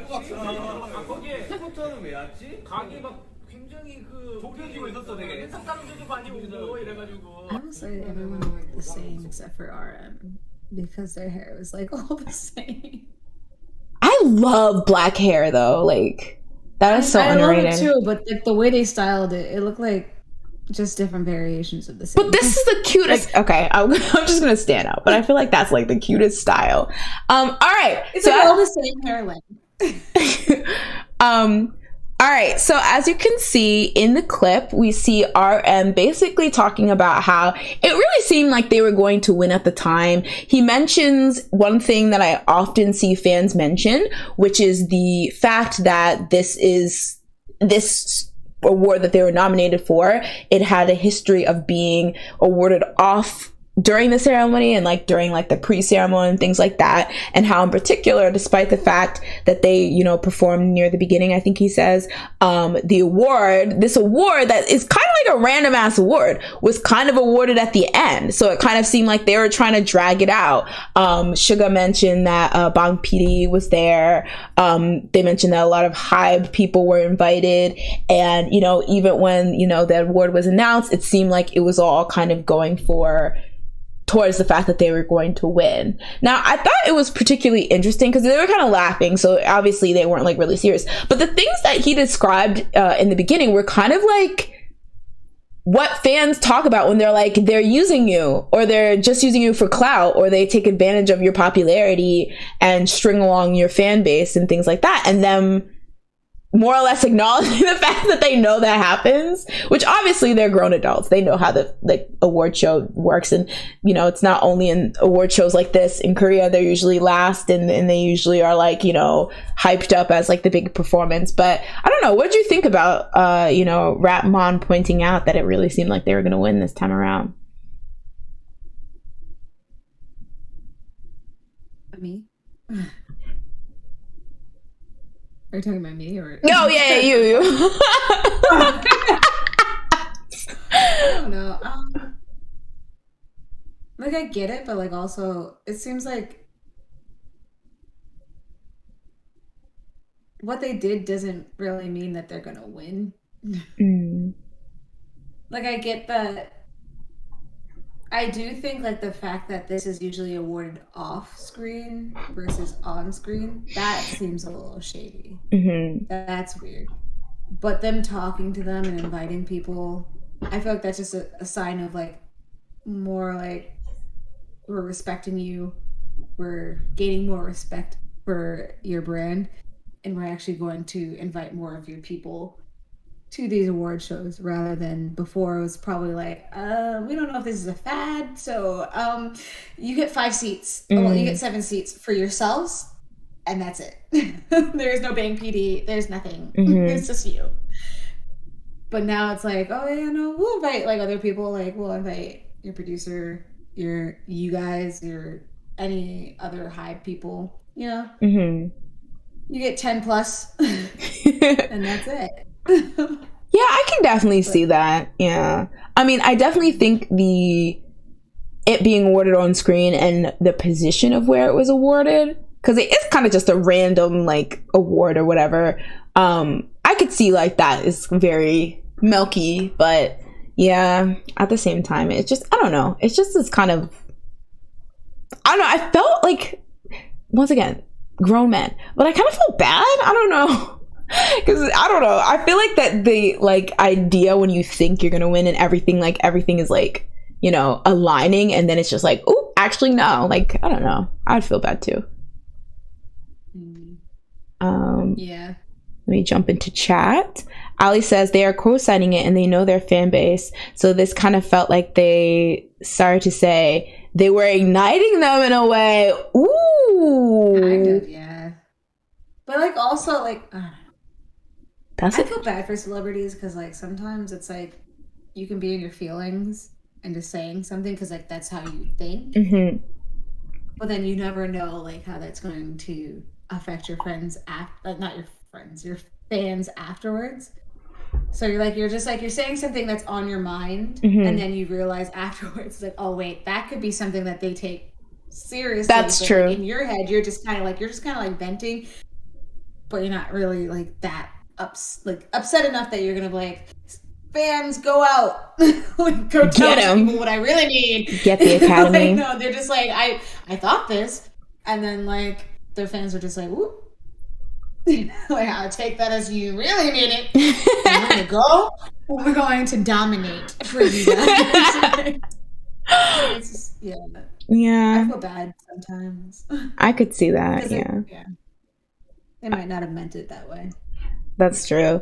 Namjoon and Yoongi seemed pretty serious. The others might have been laughing as like a haha, don't hate us Grammys, we want to come back.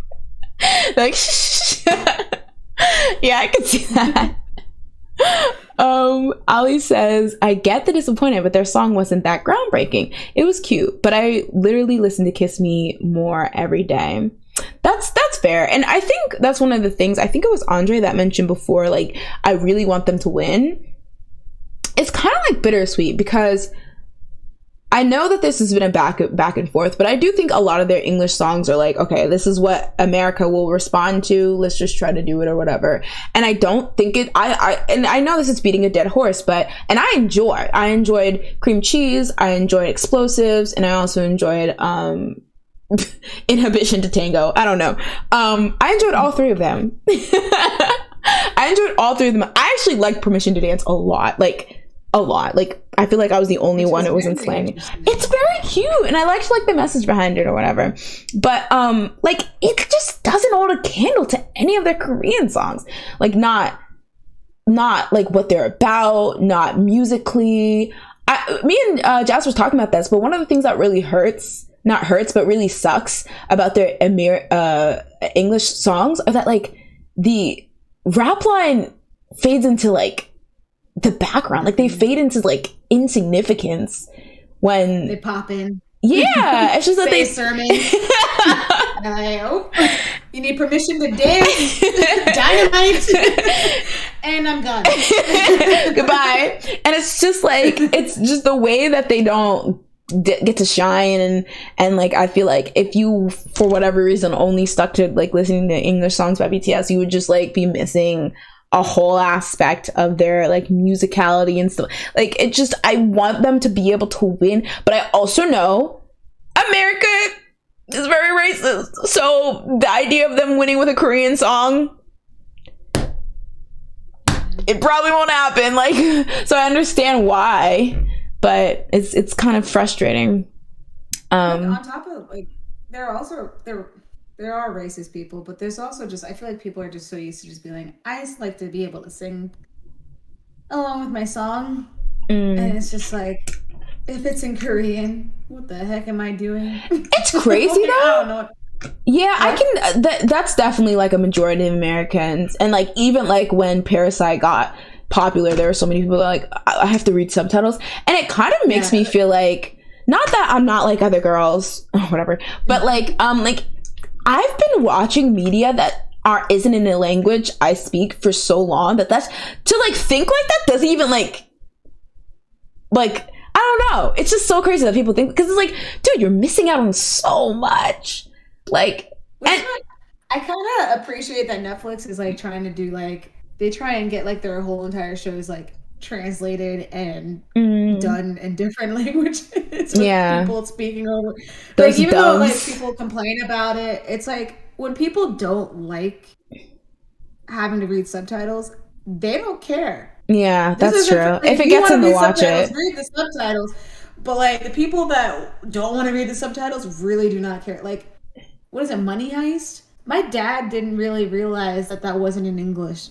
I remember you told me that. My dog said the same thing. He was like, oh wait, that's like, I watched the English version. It was like, no, that's the same way.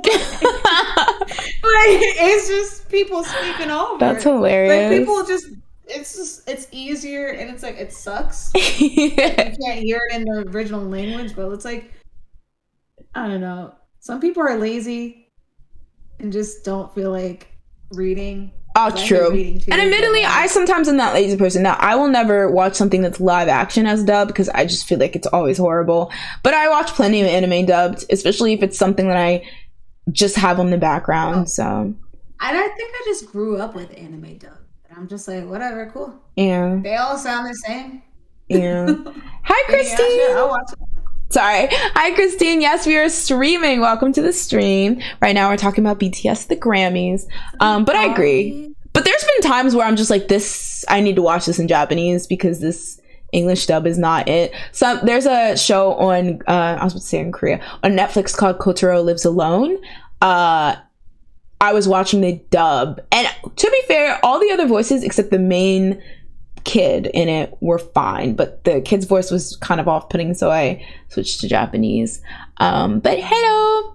All right, so our last topic about BTS, y'all, it took us an hour to get through BTS at the We're making horrible Skip time. over it. We're already midway through. Hold on. All right, so for the last topic about BTS in the Grammys, we have, now y'all know I had to talk about it. I know some people will be in their fifis because this is technically an unsolicited pick and we don't like those, but I needed proof because I don't want people to tell me I'm lying.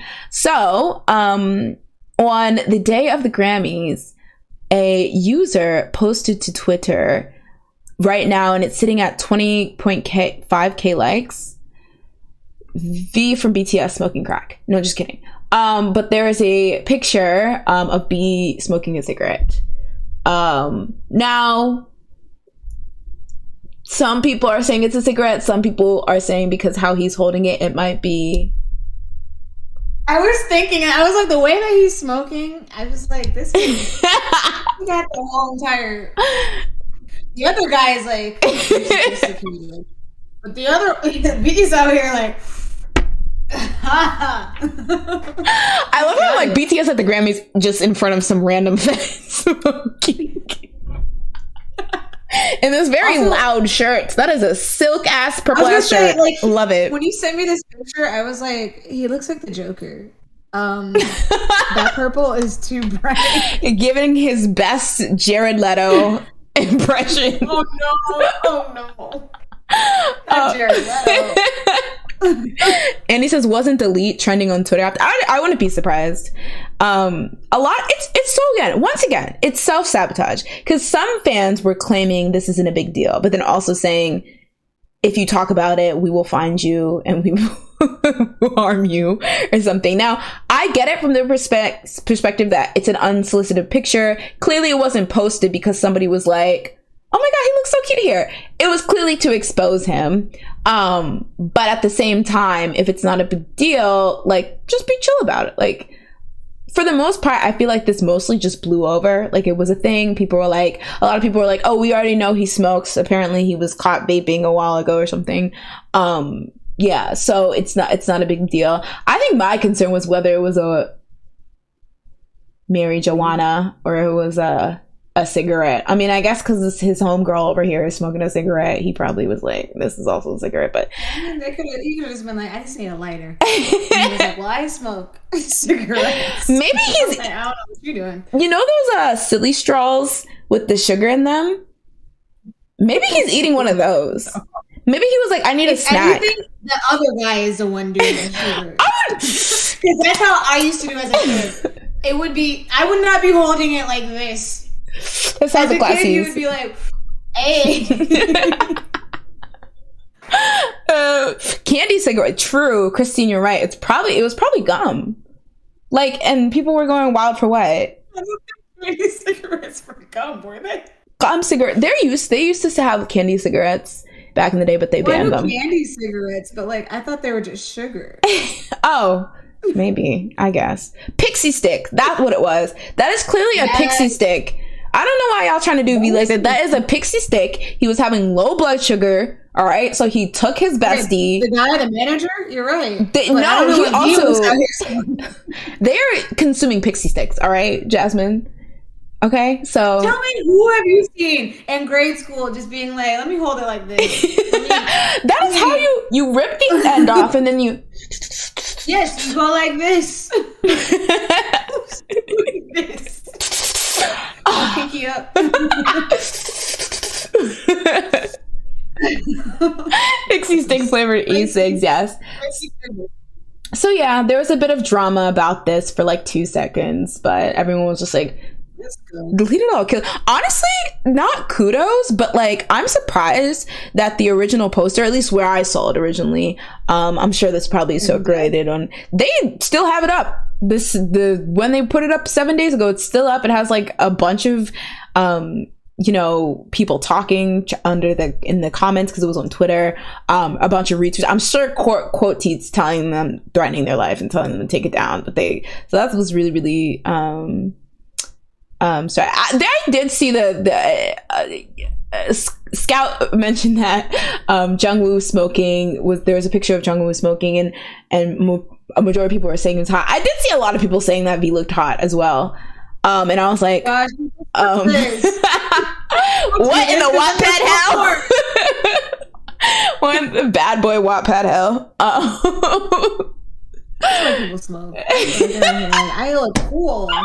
Like, no, my lungs are dying. I mean, he's a grown ass man, but like, I think I always just am like, when you're a singer or you use your voice a lot and you smoke, like, it doesn't make sense to me. Why? I mean, Rihanna used to smoke just so her voice would sound deeper or whatever. She could have raspier. Yikes! Who told her to do that? That's terrible advice. And that's what he's doing. He's like out here like, you know what, Rihanna is a queen. What? She knows what she's talking about. Listen. My voice is deep, but it can be deeper. Where the party at? Where the party at? What you need to do is call up Iris teacher, get her to play She Washed My Sins Away. Let me tell you what the smoking has done. Oh my gosh. The deepness, the raspiness, it's different. You would not be praising that. Iris teacher would not be praising that. I keep going. It's giving me tingles. You wash my sins away. And he like floats up to Jesus. Jesus is like, thank you, my son. Smooth like butter. I'm sorry, guys. That's a deep cut. You wash my sins away. Okay, anyway. So yes, that was BTS at the Grammys. Hopefully next year we'll have a fun time and they'll win their awards. All right, guys, moving on. We're talking about Sserafim, Cherubim. What? How do you say it? It's Sserafim. What? Like, is there a meaning? Actually, funny you should ask because I did look it up. So essentially, it's an anagram of the phrase "I'm fearless." I knew you would have that. Language. Right? Yeah. No, it's if you take the letters in "I'm fearless" and you swap it around. Okay. I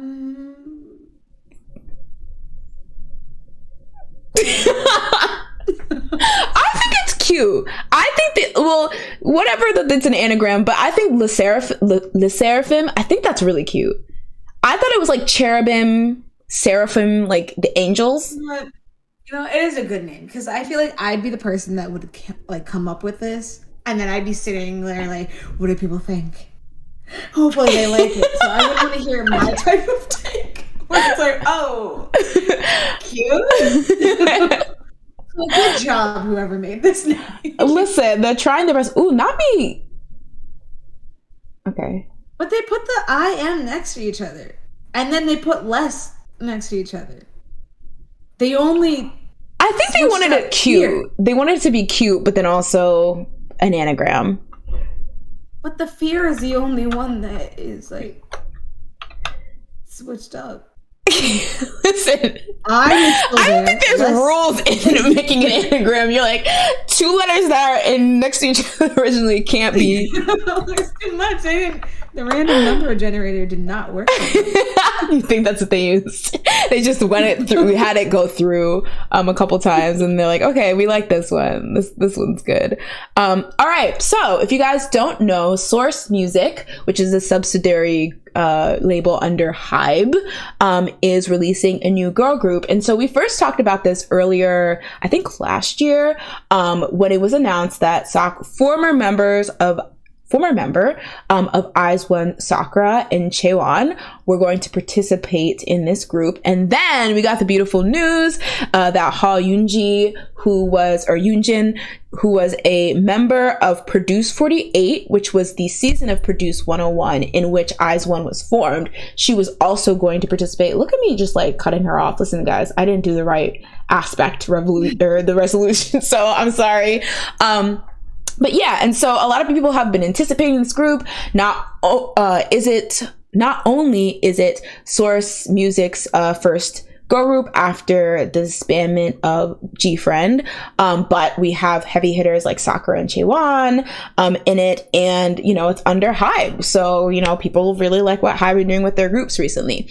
So it was really exciting because this week they started officially announcing the members. Like I said, we already knew of some of who was going to be in it, but we were getting official pictures and profiles.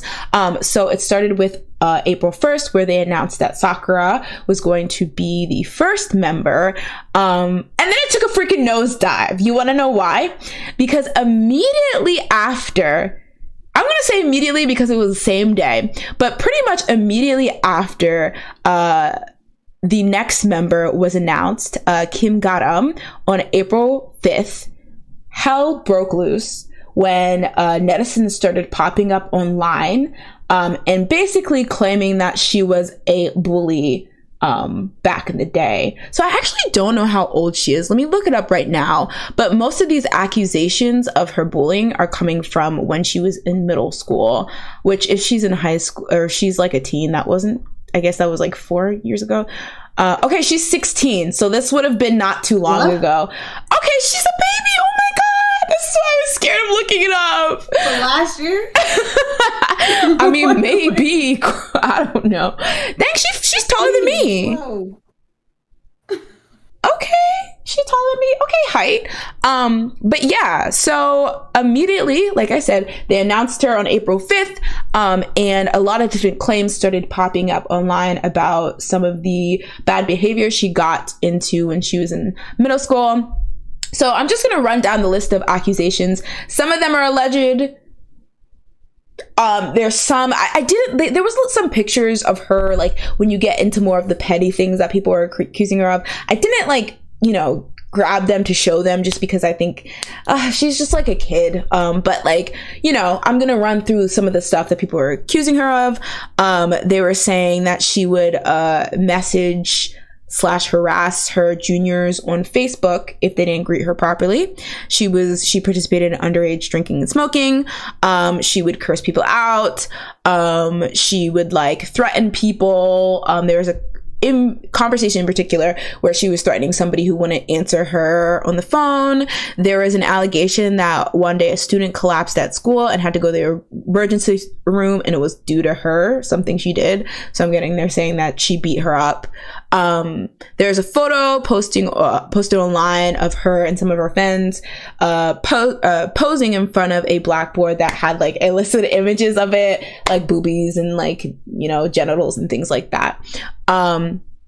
So after this started circulating, there was also a post, or let me do this in order because this was technically additional. So, Hybe was like, oh, what the hell? And after kind of addressing it, saying that they're going to look into it, pretty quickly they responded with a response on what they felt about these allegations. So the response reads, "Hello, this is Hybe. We'd like to inform you about our position regarding the suspicions related to Kim Garam, who has been confirmed to debut as a member of Sserafim, a girl group from Source Music under Hybe.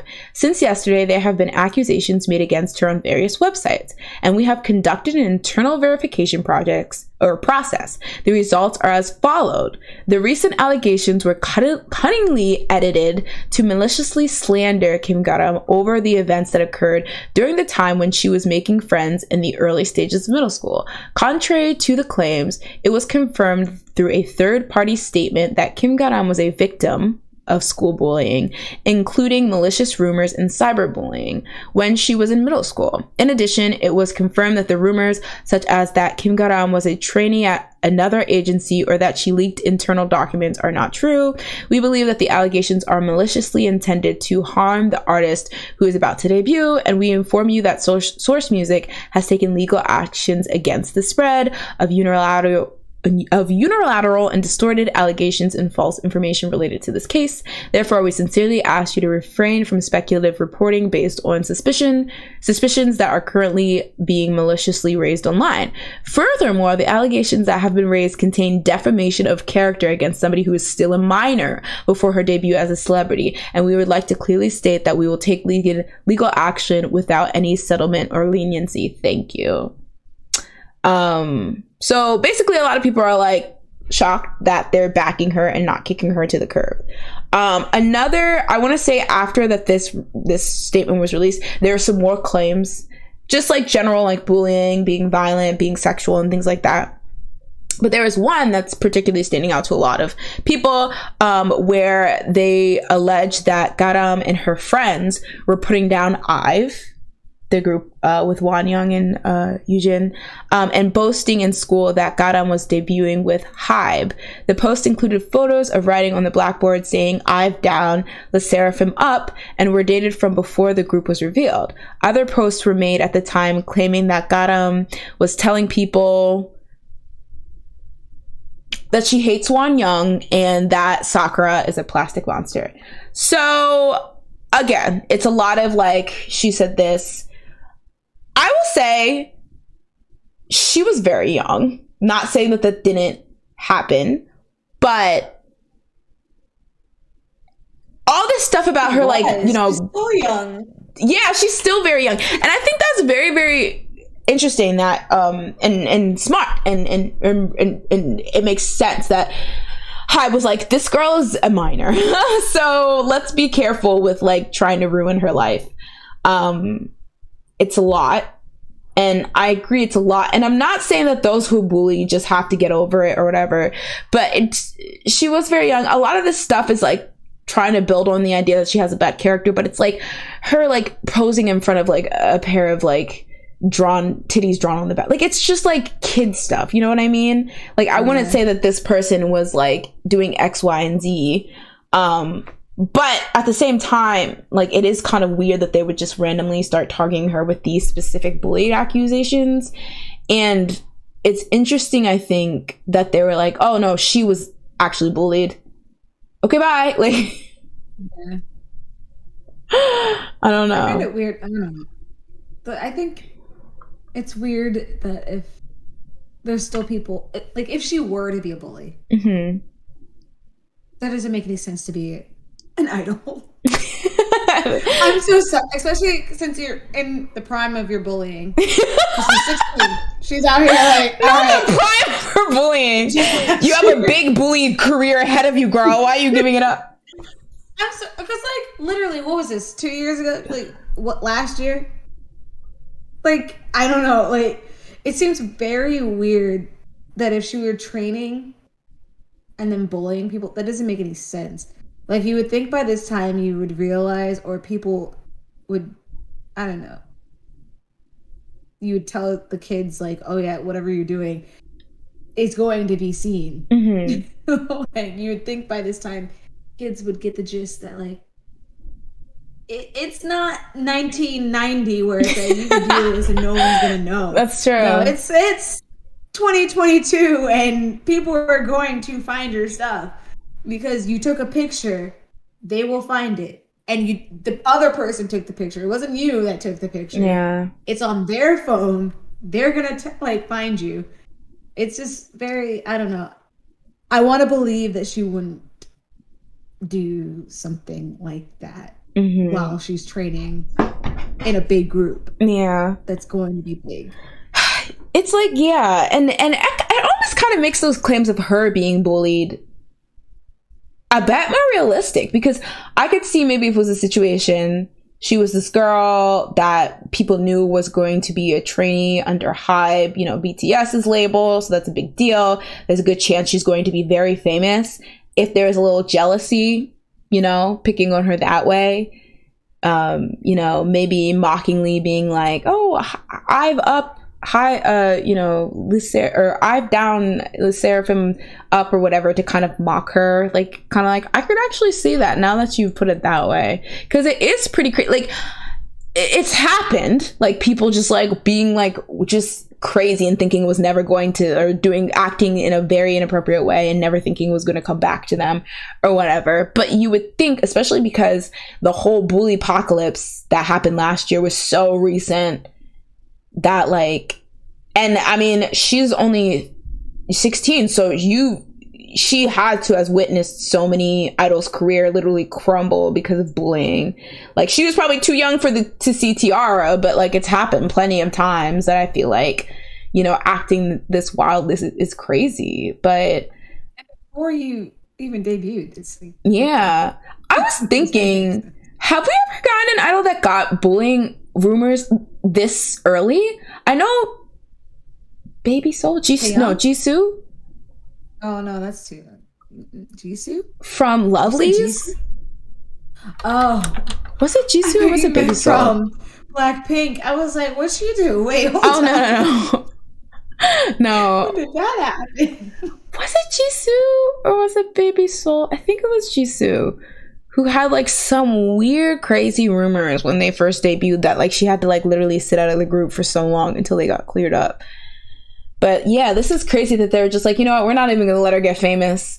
I was thinking maybe Taeyong too. His rumors were pretty early on as well. But he like released a song before that. Oh. He had done stuff. He was in like the Red Velvet thing. Oh yeah, that's true. Yeah. But yeah, lovely's Jisoo. I'm not. Scout says, I'm not saying she did anything, but someone's age shouldn't excuse their nasty behavior. Like, yeah, they can mature, but they shouldn't be in the public eye if they're that way, acting that way currently. That's true. And I think that's one of the big things too that comes up with those things is like, have you actually changed, or is this something you're going to perpetuate? And did you apologize? That's another thing. Like, I wouldn't even take an apology like a Hail Mary, like, I know I'm about to debut and I know I have some skeletons in my closet, so let me just real quick. But like, I think waiting until anyone speaks out about it, that's kind of a bit indicative of character. Like, just waiting until you get called out and not giving the appropriate apology ahead of time. Yeah. Which is why I'm like, I just don't believe that she would do something unless she just didn't care that people can easily find out that you've done this. Like, it just doesn't make any sense that you live in this, like, because they grew up like this, like, knowing that, like, social media and stuff exists. They've seen it.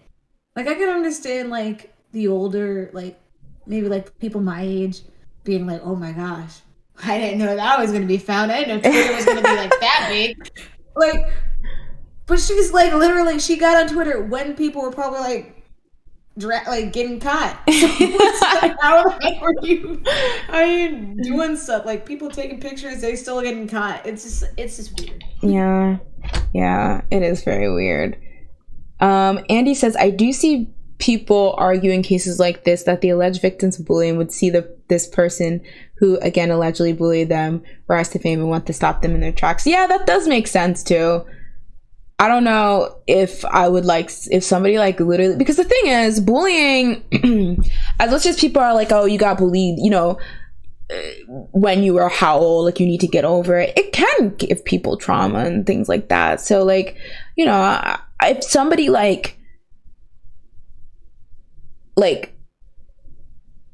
if I held the door open for them and they walked through and didn't say thank you, and then they tried to become an idol, I would end up, no, just kidding. But like, you know, I didn't say that. She did.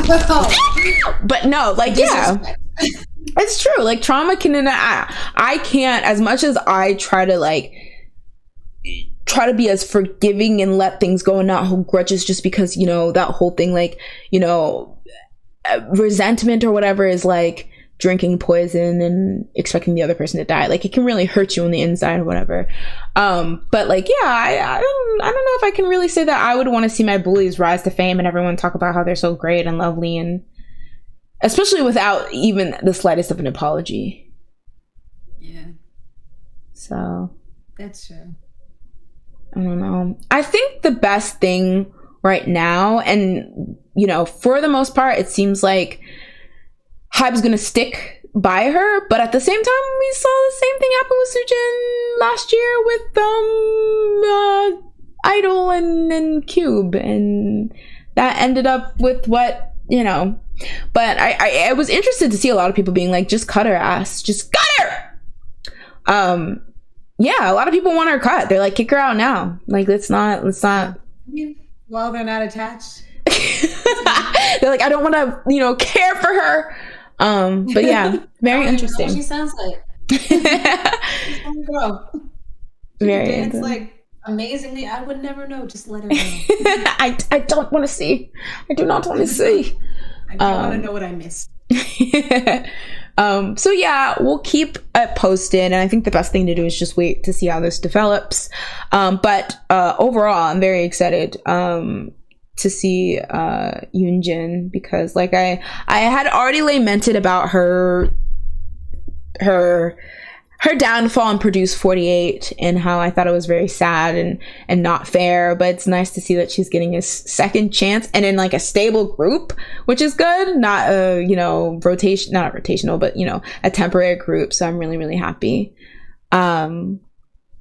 Sakura is actually, let me so I stopped covering you. Sakura is actually a former bully herself. She fat-shamed fellow HKT48 member Meru Tashishima by saying, no matter how many times I look at the costume, I'm laughing. The costume might burst. I actually remember seeing that.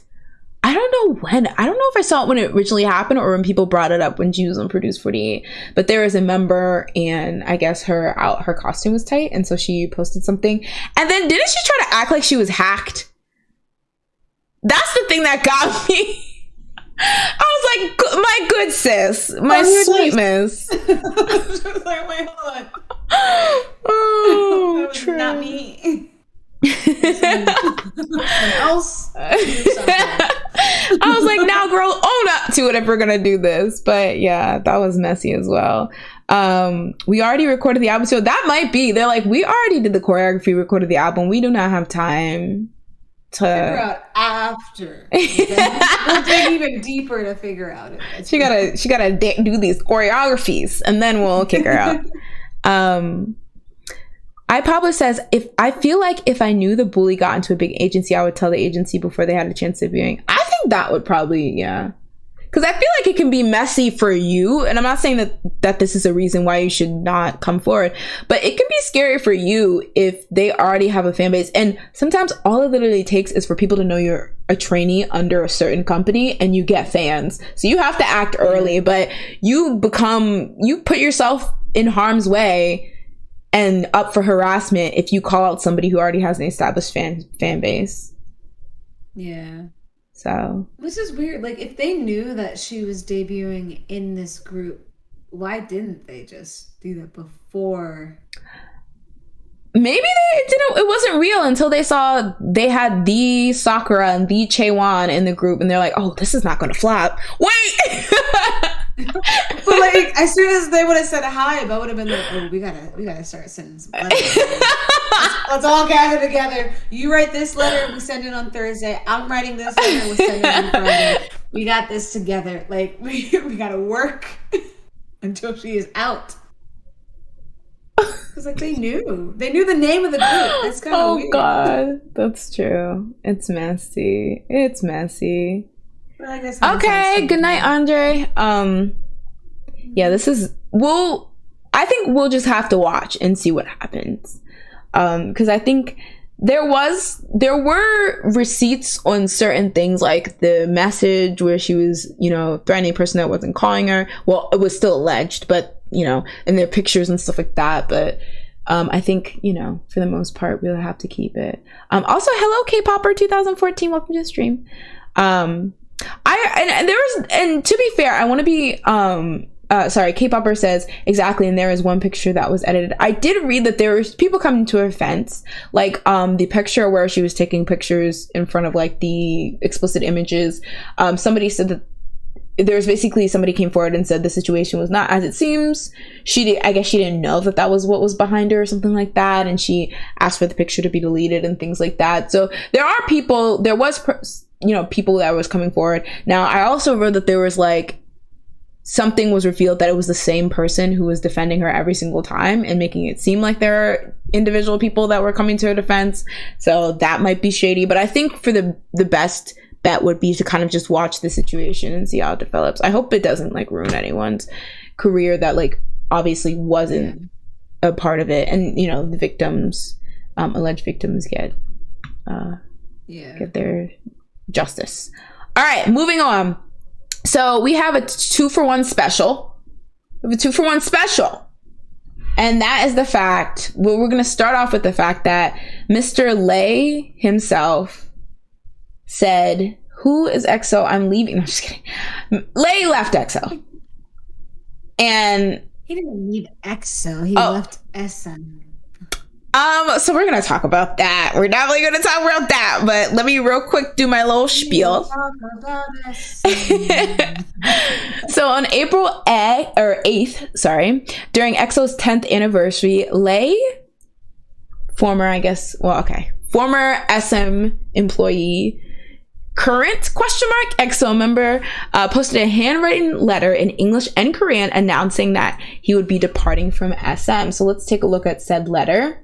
So the letter reads, to years of growth. Thank you all. Thank you to my EXO brothers for your company and encouragement. Thanks to my colleagues at SM for witnessing every step of my growth and achievement. Thank you to all of my...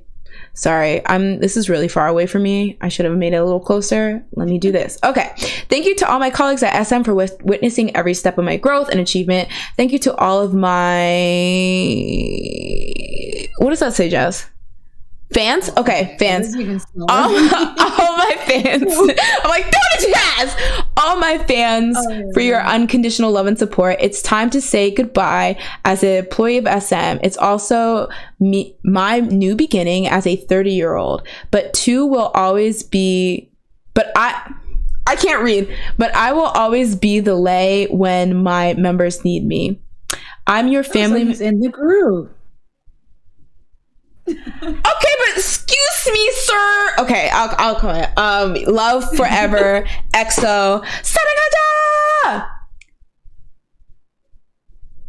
So that is. We'll get right into it because that is a point of contention. So, I'm just gonna go off ahead and ask. Do you think we're seeing Naeun and EXO come back again? Do you think the way he worded this letter means that he has a situation set up where although he's not under SM, he can still participate in EXO comebacks whenever those may occur? I think he definitely has ability to come back. It's definitely... I think it's like the SNSD type situation where it's like he can come back if they really want to come back as a full unit, aka if he wants to come back as a full unit, because currently he's the only one that actually left. Yeah, I think he still has the opportunity to come back, and I don't think it's gonna be recent though. I mean, not recent, soon. Their next 10-year anniversary, their 20-year anniversary. Yeah, I was gonna say like maybe 15. I'll give him 5. Their 15th anniversary, he'll come back. See, no offense, obviously, because I like Lay and I think, he can like literally do what he wants. But I think this is interesting because I think for him, he's kind of had a track record of, while participating in EXO comebacks, not there. Yeah, be it to a very lesser extent than other members. So when I see like this idea, like it's like this idea that he would come back. I mean, maybe if it's more special because he's not in the group, maybe we'll get, but it's like, well, when you were under SM, it was still like touch and go. So it's like, I mean, listen, 사랑하자, but yeah, I don't know. I'm not being critical because I mean, he can do what he wants. I'm not that pressed. I don't think EXO is going to be prioritizing group comebacks for a very long time. So it's not like he's missing out on anything. I mean, Dio couldn't even promote his solo album, so what are we really doing here, huh? That's different. Very different. This is why Dio thing. That's true. But yeah, I think good for him, he clearly has a lot going. He has like his own company, he's releasing music, doing all these things, acting. So like, he has a very healthy, fruitful career that I think is well deserved.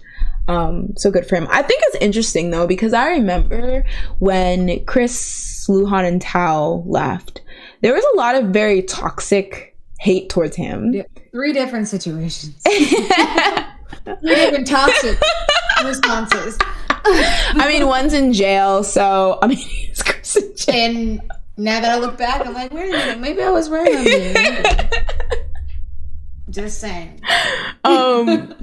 But I remember a lot of people being like, okay, well, when you like, it's a matter of time before this one leaves or whatever, in a very like racist, rude way. And so I feel like he had to be very on it because he kind of suffered a lot of the negativity and hate that people had for Luhan,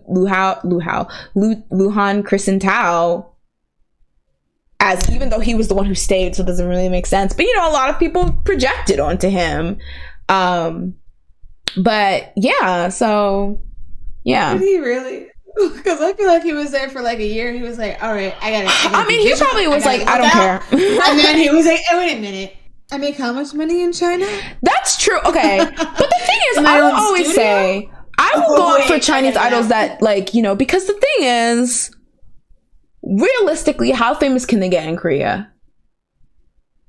Because I still think that they're not going to ever be, like, I think because of whether it's language barrier or whether it's like, you know, nationalism or something, I think the average Chinese member is never going to be like perceived as like a Won Bin level, you know? They're always going to have more success back home. And a lot of times the companies don't even promote them well because they just see them as like the foreign one. It's also the size of the countries too. That's true. I mean, they do have more opportunities. Generate more money. Doesn't even matter if you're a smaller name. Yeah. You're still going to probably generate more money because there's more people. Yeah, that's true. Andy, I had to kick Dio to the curb because he wasn't similar to our current podcast boyfriend. He wasn't bringing in the bacon, but. And let me tell you, you know what? You're right. We should just switch to Suho because he's out here being everything that both of our faves are. Having a solo comeback, speaking English, just doing everything. That you know what? Our faves can't do. Promoting their comeback. I don't care how much, you know, how many interviews he does. He will never stop. He will never top this smart Samsung species. I hope you like it. Oh no. I said, I mean, for me, is this love? Suho can never live down when he stood on that table. And everybody was just like, sit down, please. That was not it. And since then, I was just like, this guy, he's a loser. How dare Suho's get her. He's not a loser, but it was just like he's like a little nerdy. A nerd ass. When you're just like, oh god, no. Oh, I miss XOA Showtime. Showtime. But yeah, unfortunately though, Lay's leaving EXO wasn't the only departure we had this week, because we also got an announcement that Apink's Naeun would be leaving the group. So yeah, on April 8th, Naeun, why did I say Naeun? Naeun shared a handwritten letter on Instagram where she revealed she would be parting ways with the group Apink. So in the letter, it states, hello, this is Naeun. Why do I keep saying twice, Dan. I was worried a lot about how I should say this, and even now, as I write these words, I'm very nervous. I will be leaving Apink, with whom I've been together for the past 11 years. Because Apink is a place like family with whom I spent a long time together, I made this difficult decision after a lot of debate. And though it was not an easy decision, I plan to become a panda, Apink fan, and oh, that's so cute, and cheer on Apink starting from now on. The members, Chorong, Bami, Eunji, Namju, Hayeon, Young, the many people who have worked hard for Apink from the start, including the IST staff. IST Entertainment is their company, and the fans who are most precious of all. As I look back on the times we spent together until now, and our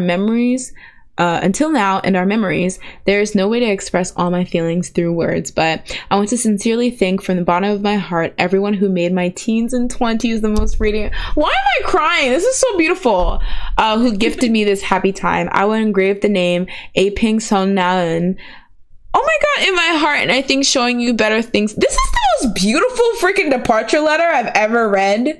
Why am I crying? When you're happy and you actually, like, when you leave. This is how it sounds.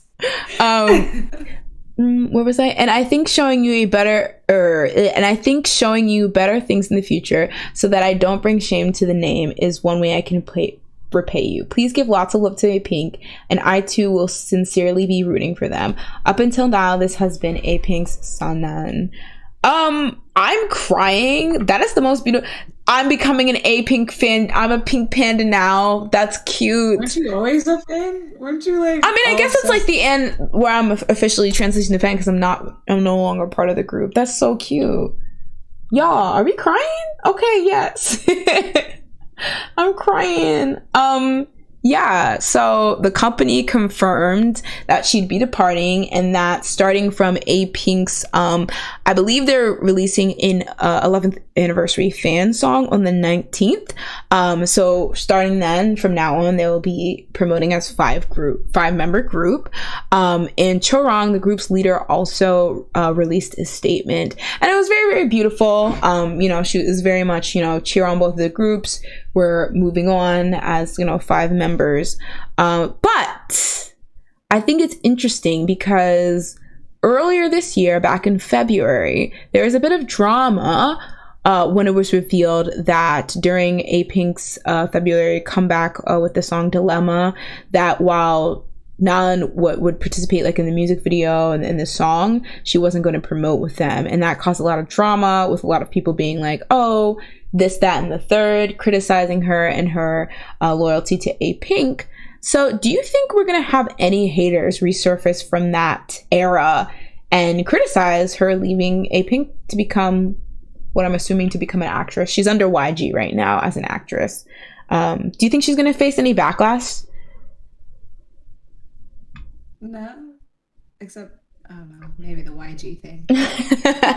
I think people just don't like YG in general. So whoa. But like, I don't think so. Especially with a letter like that, I feel like it shows that it was an amicable departure. It wasn't anything where it's like, I hate this group. Like, get me out. It's trash. I hope they fail. Burn. I'm be an actress, so watch for my next drama. Imagine. She was just like, anyway, I think Raul's kind of saying that, so the rumors she wanted to leave last comeback were true, to leave the group. Yeah, that's kind of what I was thinking, that maybe people would be like, oh, so you did want to leave the group and you wasted people's time and stuff like that. I personally don't think that's going to be coming from actual pink pandas. I think that would be coming from people who, obviously are onlookers and stuff like that. And for some reason, people always kind of have an issue when idols leave to become actors. I don't know why. But I think, like you said, I feel like, how can you read that letter and not be like, okay, this is clearly somebody who was very thoughtful about the decision, who very appreciates the fact that, we wouldn't know who she was if it wasn't for Apink. That was, how she, grew up. I think it was so beautiful how she was like, oh, my teens and 20s, like, they're well spent as a member of Apink, because she debuted as a teen, and I think she's like 28.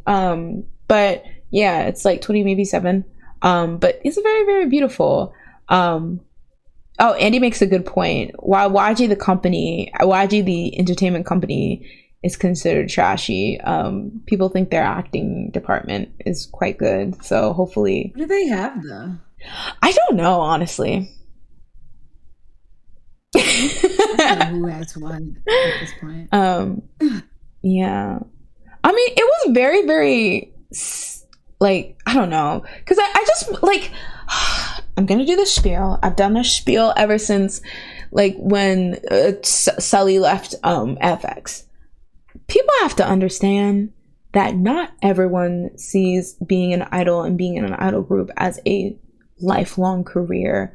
First of all, a lot of these people make this decision to do it when they're literally like younger, like in middle school or early high school. So first of all, like, your tastes, what you want to do with your life change. Secondly, a lot of people, I don't want to say are bamboozled into being idols, but a lot of them come in as actors and are told to join these idol groups, for some years for a reason, etc., etc. And lastly, I think a lot of people, because of that whole, cursed, or that whole lore of the 7-year curse, and how most groups die off, or something happens to them where they're not as popular, or they break up after 7 years. Rightfully, a lot of people see groups being able to pass 7 years as an achievement, which it is, but doesn't mean not everyone like cares to be in the group as long as possible. Like some people, they're like, that was a part of my life, now I'm moving on. So like people who are so snippy about like, and even similarly, some people within the same group can have two different mindsets. One, that this is a lifelong career and I'm in this for the long hauls, and other, this is going to be a part of my life, but I don't want it to be the whole thing. And I think that's fine. And I think it's very frustrating when it's like, I mean, it can be a lot cleaner when everyone decides, okay, we're done, like in a G friend or like in a sister type way. But, you know, people should still respect, you know, it's not that she left halfway through her thing or her contract. It's not like she left in the middle of like a tour and so they had to relearn the choreography and everything. It's not like she called up her dad and told him to tell, no, just kidding. That was a little shade, but yeah, you know, she did, you know, and clearly it was amicable with the other members. So yeah, I hope she doesn't get backlash. And I also feel like people just don't remember that, like, they can come back. True. That's so true. Like she can never sing a Apink song again. Like there's so many popular groups that it's like they were active for like 10 years and then they stop doing stuff and then they come back. And like outside of K-pop, it's like it's not just, it's like bands do that. It's like you can't, it's not sustainable to just be like, I'm in a band this whole entire time or a K-pop group or whatever for 20 years straight. Like it doesn't make any sense. Yeah, it's a lot. I need time. I need my me time. I need to like I need vacation. I need to have kids. Raise those kids. Yeah. You know, breathe air. That's true. Calm down. I'll be back. Maybe. I don't know. I'll see how I feel. Yeah. I think I'm 40. That's true. And even if she doesn't, I feel like, you know, it's not like she's gonna erase from the earth. Yeah.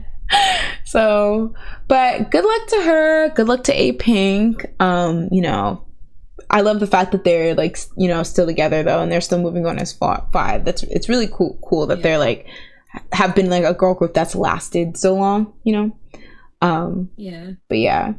And it's never like that she left amicably, so, and they're continuing amicably. Exactly. So it shows that like their bond is actually very good. Mm-hmm. Like, it seems very genuine. All right, so going from potential backlash to actual backlash, we're going to talk about a little situation that happened recently. Ooh, this is really off. Between one member of the DSP group, Mirae, Do-hyun, and the girl group Billy. So essentially, this member, actually, let me structure it a certain way. This is not a very flattering picture. You guys are probably like, what the is that? All right, so it all started when on April 4th, some of the members of DSP boy group Mirae were in a car and they were having a V live stream where they were kind of just playing music, chilling. So what happened next was that they played the girl group Billy's song Ginga Minga Yo. The Strange World. I had to practice that. And during this like kind of chill session, the member Do-hyun started like kind of like mimicking the facial expressions of one of the members of Billy, Tsuki. So I'll start this off by saying, as some of you may not know, in particularly this member Tsuki, she went kind of viral because people noticed that she was very like expressive with her facial expressions when they would perform this song, and people really liked it. Like it's like every single move she did, I encourage you guys to look it up. Every single move she did, she had a new facial expression, and it went really, really viral. So back to Do-hyun, people were like, oh, it seems like he's like kind of mimicking her. So I actually have a clip here that I'm going to show if I can find it. LOL. Okay, and we'll let you guys be the this is a very short clip, but we'll let you guys be the deciders of what you think about this. So let me just pull it up real quick. I'm still in the sky, lol. Hold on. All right.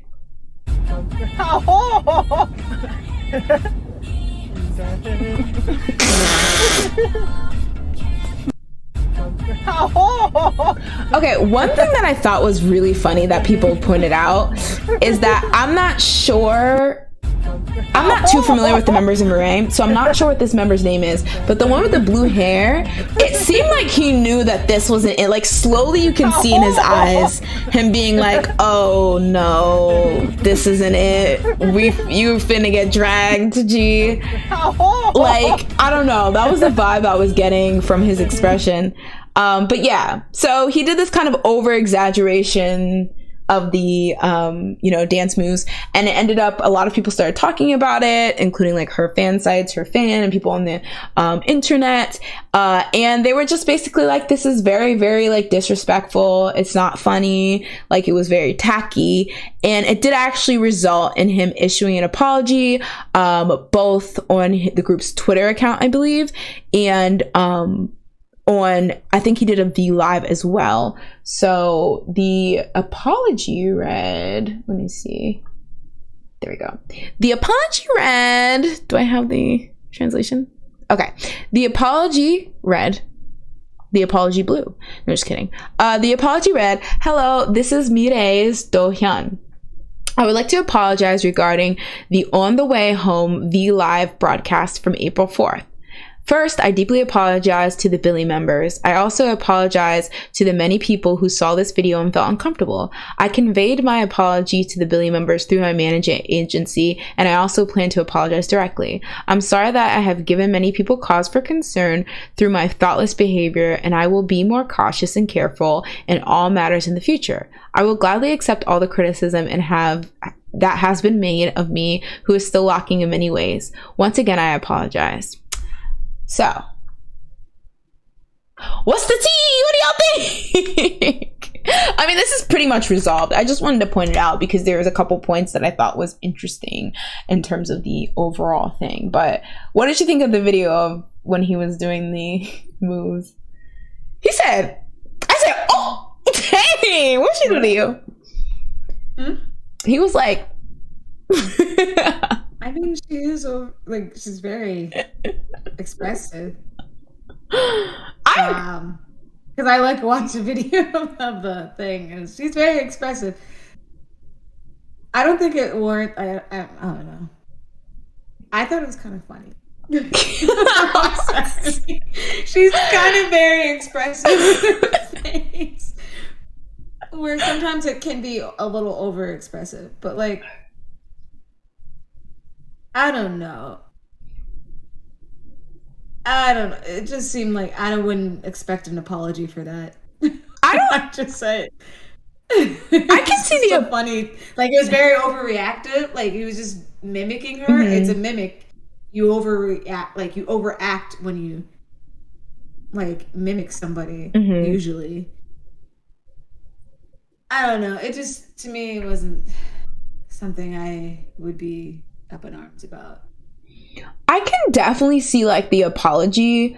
I just don't think he should like be forever, because I saw a lot of people being like, ooh, their careers are over before it already started, and I'm like, I don't think we need to end his career. I mean, we don't need to end his career over this, especially because he already knows that maybe he went, like, he's taking the criticism with stride. Like, this is definitely not an ending career thing. But what I actually noticed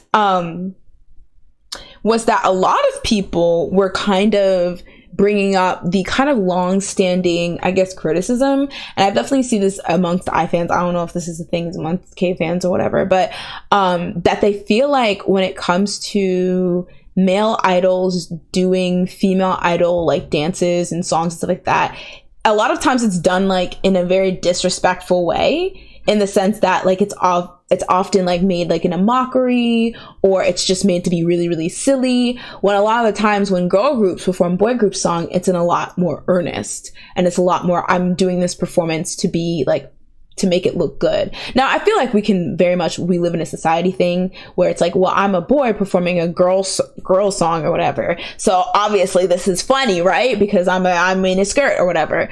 But, you know, a lot of people are like, you know, you rarely get like a lot of boy group performances where it's not supposed to be like a gag.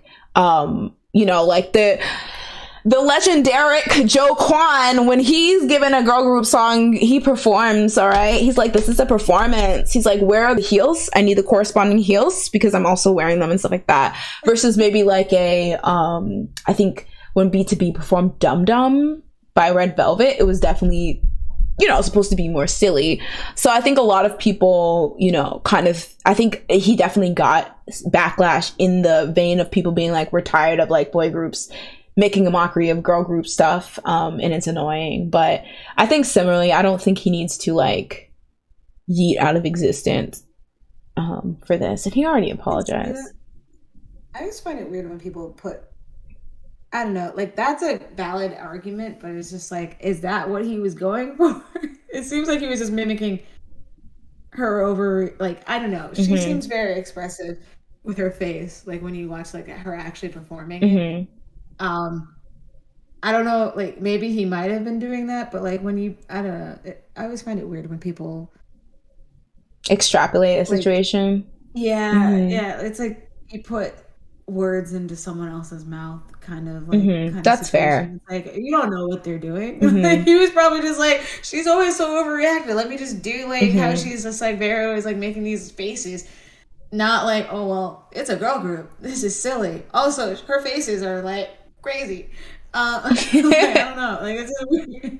No, I definitely see that. And I think it's like kind of one of those things where it's like, I don't know if they know each other in real life, so maybe that has something to do with it. Like people are like, well, you don't know her to be mocking her like that or be like joking like that. And I definitely think it was this face, because I feel like I think people like took it like, if I can speak for these people, I felt like maybe that was like when people are like, okay, what are you kind of doing here? Because it's one thing to be like, you know, but like to do the cross-eyed thing, it's kind of like, I can see both sides. Like, I definitely don't think he like made it like he meant it with all the, you know, not coded, but all the like, you know, extra baggage of like the thing of like boy groups not putting respect on girl groups like performances and dances and stuff.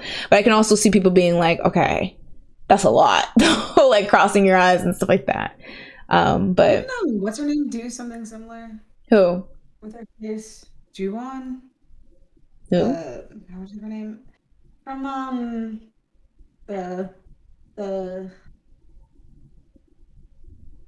Momoland.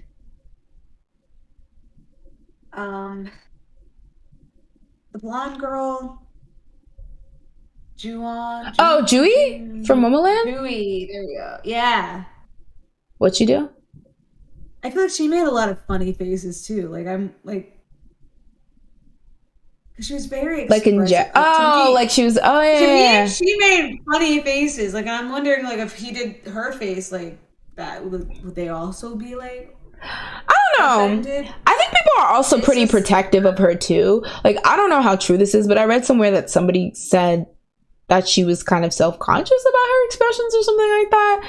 I don't know. So maybe it just might be fan sites being protective. Did she like do plastic surgery recently? Who, Jui or Tsuki? Yeah, she looks different. Oh, I don't know. She looks different now. I'm not sure. But overall, this is like kind of like a moot point because, you know, it's kind of over already. I just don't think people being like, ooh, they're on my bad list now forever. Calm down. Yeah. That doesn't need to be a thing. Yeah. All right, moving on.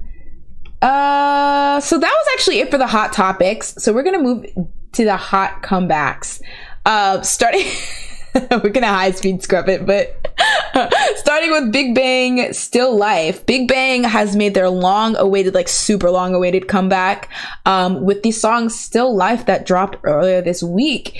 They decided to go less bang bang, more like, you know, Loser, Wait to Read, those kind of songs, Monster-esque, very chill song. there were a lot of like they coordinated wigs except Top. He didn't get the long hair. Fantastic. Yeah, he was like, this is the wrong video shoot. But yeah, a lot of people were waiting this, and not to be a chart watcher, I've given up chart watching. Okay, I look deeper than that, but the girls were curious how this would rank, how this would do a Melon. Currently it's number 1 on Melon, and it has kind of been up there since it debuted, so clearly they are still being well received musically. Jazz, though, the world actually wants to know, what is your opinion? Because it doesn't matter how many Melon packs they get, doesn't matter how many awards they win, it matters what Jasmine feels. Oh my god, I'm ruining this set. What Jasmine feels about. So what was your opinion on this song? I don't remember how it sounds. Okay. I didn't hate it. I also just didn't care for it. I'm thinking it's like, I don't know. It wasn't terrible. It wasn't like, I don't know. Meh. I give it a 5. I love how you jumped right to the ratings. Like, just because I'm thinking like 5 is average. Actually, I'll give it a 6. A 6. Okay, so that's a little above average. You don't hate it. Definitely not anything negative. You're saying like it's not bad. Okay, that's fair. I think Andy. I definitely think it was a chiller song. I'll be honest. I don't really like slow BTS Big Bang songs. I'm more of a Fantastic Baby type of gal. So I think I'm in a similar wavelength as you, where it's there's nothing horrible about the song, but is it something I'm jumping to replay? No ma'am. But also similar to what Andy's saying, I think it's very much for the fans. I think it was just like, hey y'all, this has been tough. Even some of the lyrics, it definitely saying a lot of reflective, a lot of like, growing up, that kind of lean towards that kind of like idea. Yeah, I mean, I definitely think there's a lot of varying opinions on them on both sides, very extreme. I think it was a very smart choice to do this type of song.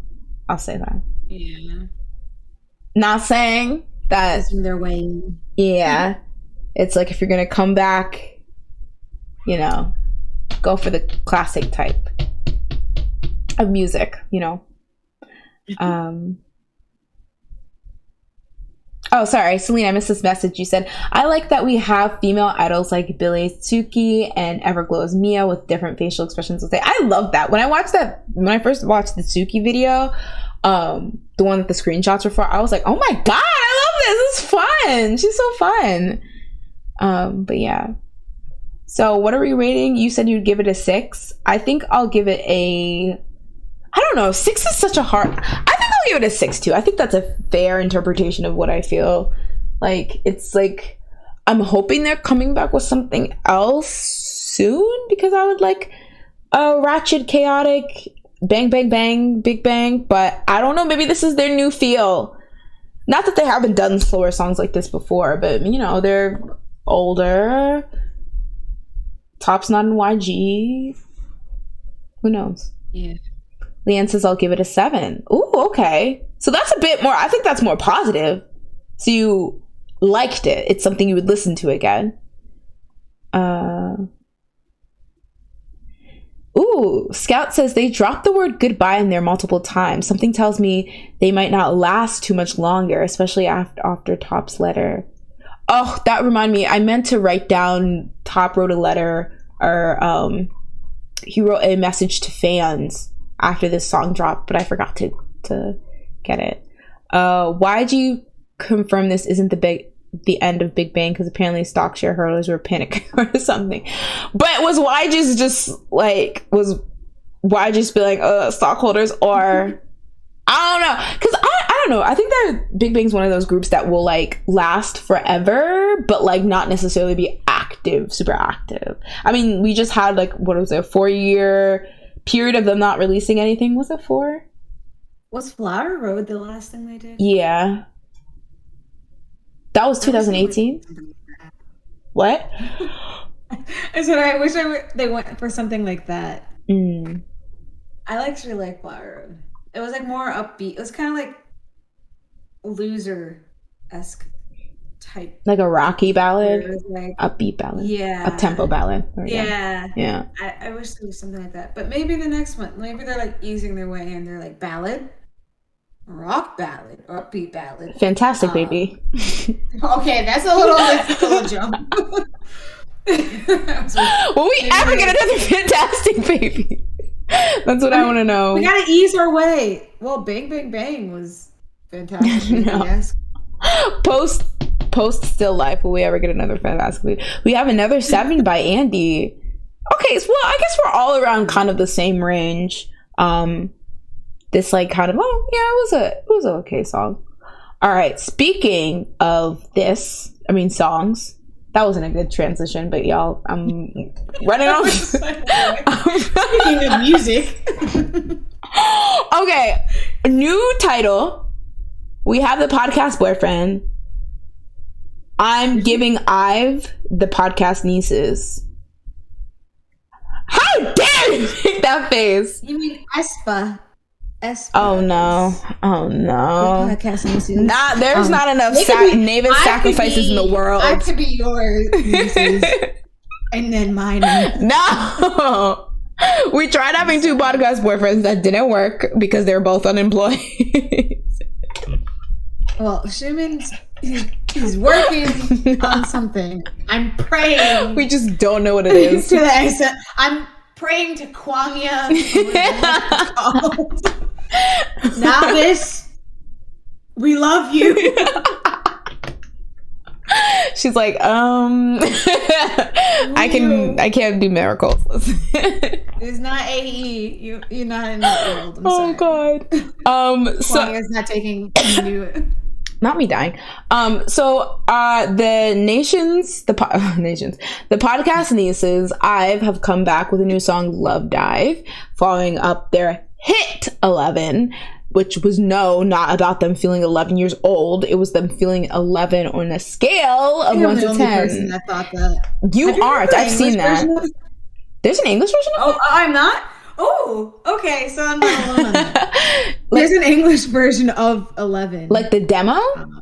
Or they sing an English version? Oh, okay. No, there's an... I always love a good demo moment. But yeah, I think it helps knowing what they're saying in English before they say...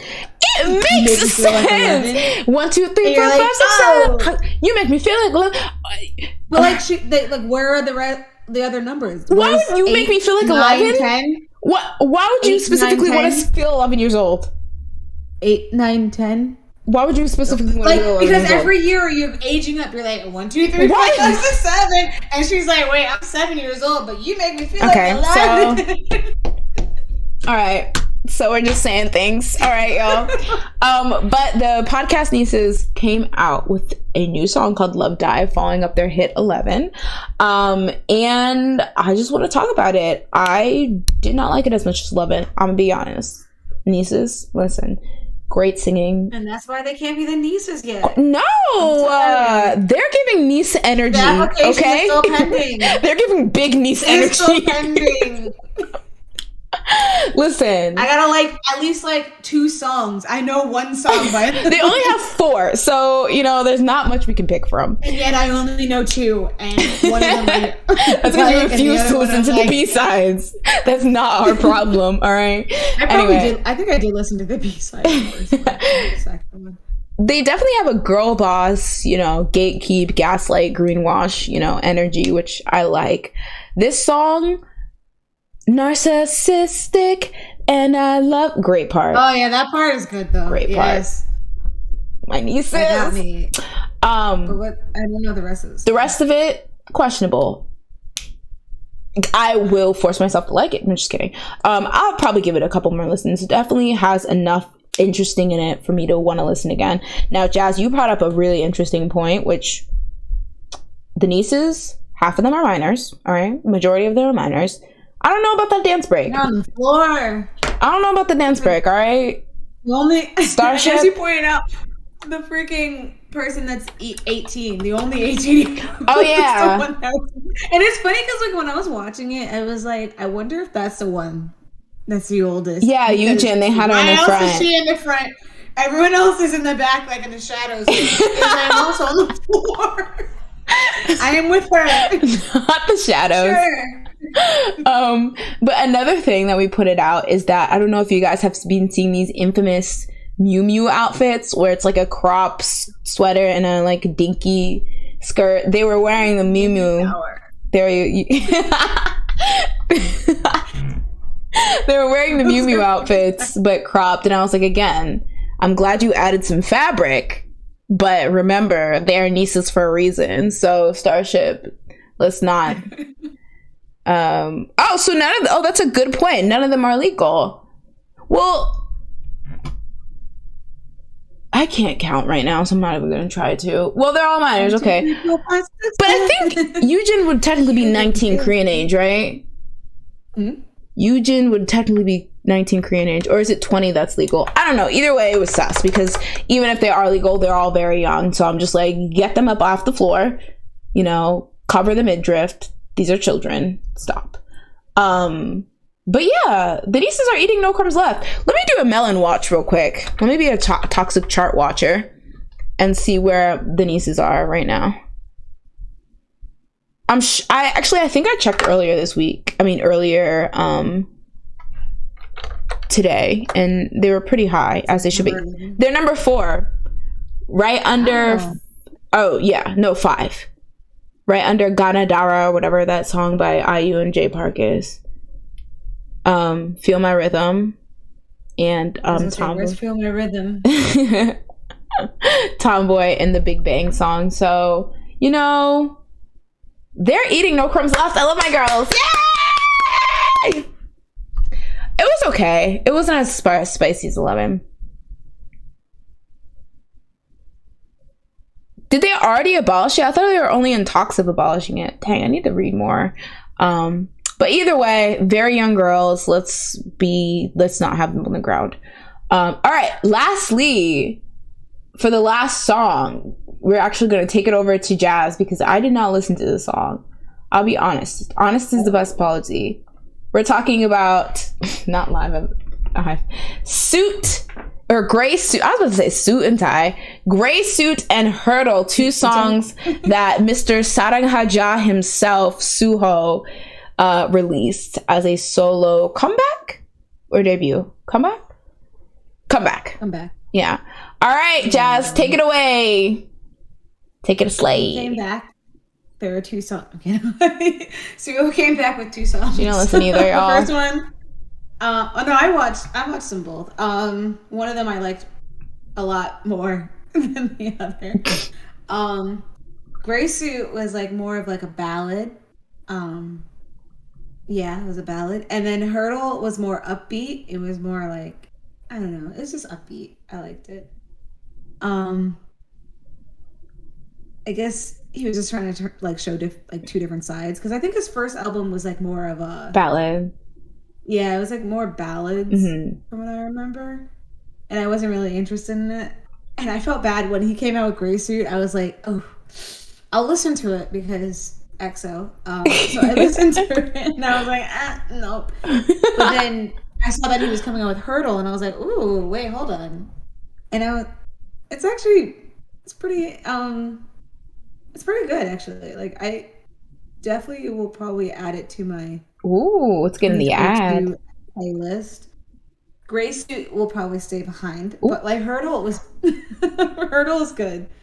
Hurdle is like definitely not what I was expecting. I did not know he was going to do a dual side thing, because I wasn't following too much on his I guess pre-album stuff to know what he was doing. But Hurdle is good. Gray Suit is good if you like ballads. which we don't on this show. Oh. I was gonna say maybe some people might. I don't know. You can't. You gotta leave the bar if you like ballads. I definitely visually, when I was picking out visual cues for this part, I was like, I'm definitely being pulled more towards Hurdle than what I'm seeing in Gray Suit. So that would probably be the first one I listen to when I give it a listen. But I mean, it might make you more disappointed with Gray Suit. So let me just listen to Hurdle and never hear Gray Suit ever in my life. You listen to Hurdle and you're just like, ooh, oh, good. You got that ballad quota. But filled. let's bring Check. back Hurdle. But no, Gray Suit it's fine. It's a good song. It's just I'm not in the ballad mood. So I prefer Hurdle. That's fair. All right. So guys, that is it for our comebacks. But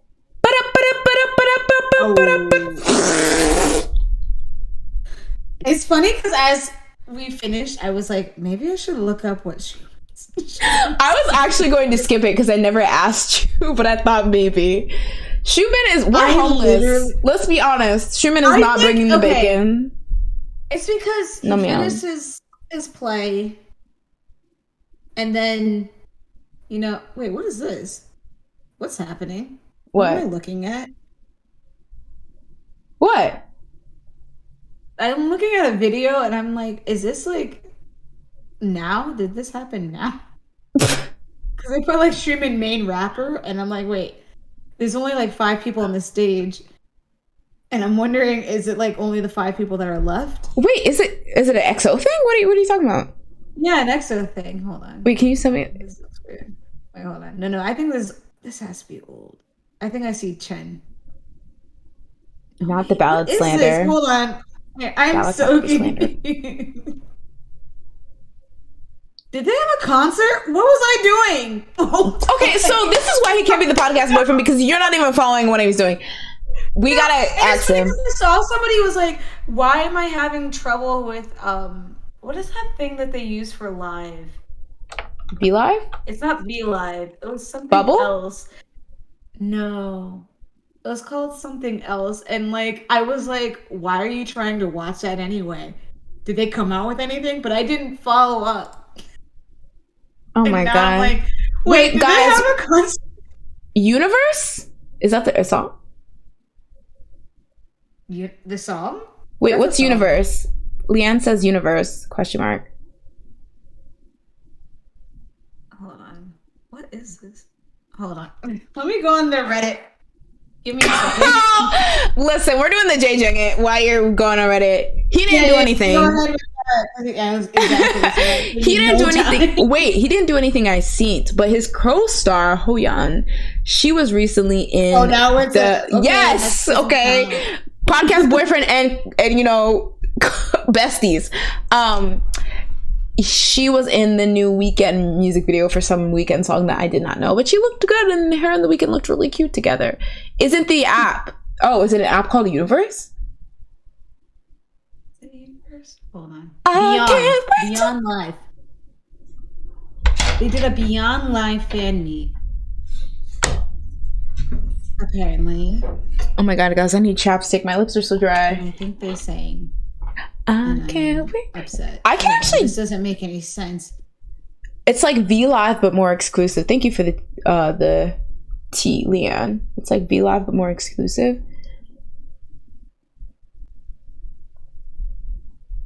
It might be Universe. I just real quick wanted to show something because I forgot that I could do this, and I want to show it off before I forget. So real quick, I'm going to switch to full screen for me. Jail? Not jail. No, but I want to show the masses. I'm going to click this full screen so you can have a water break. Okay, guys, she's gone. I literally drink water. But when I was younger, I really wanted to learn how to dance. So I would practice dance videos I seen on YouTube. And I forgot that I know how to do the wave. So wait. Ooh. Oh, I thought that was a lie. I was gonna be like, okay, well, it's gonna be like how I do it, which is like a fish out of water. So we will not show that. Just imagine that, and that's me.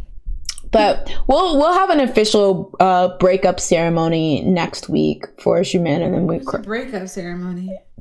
Breakup ceremony for Xiumin. No.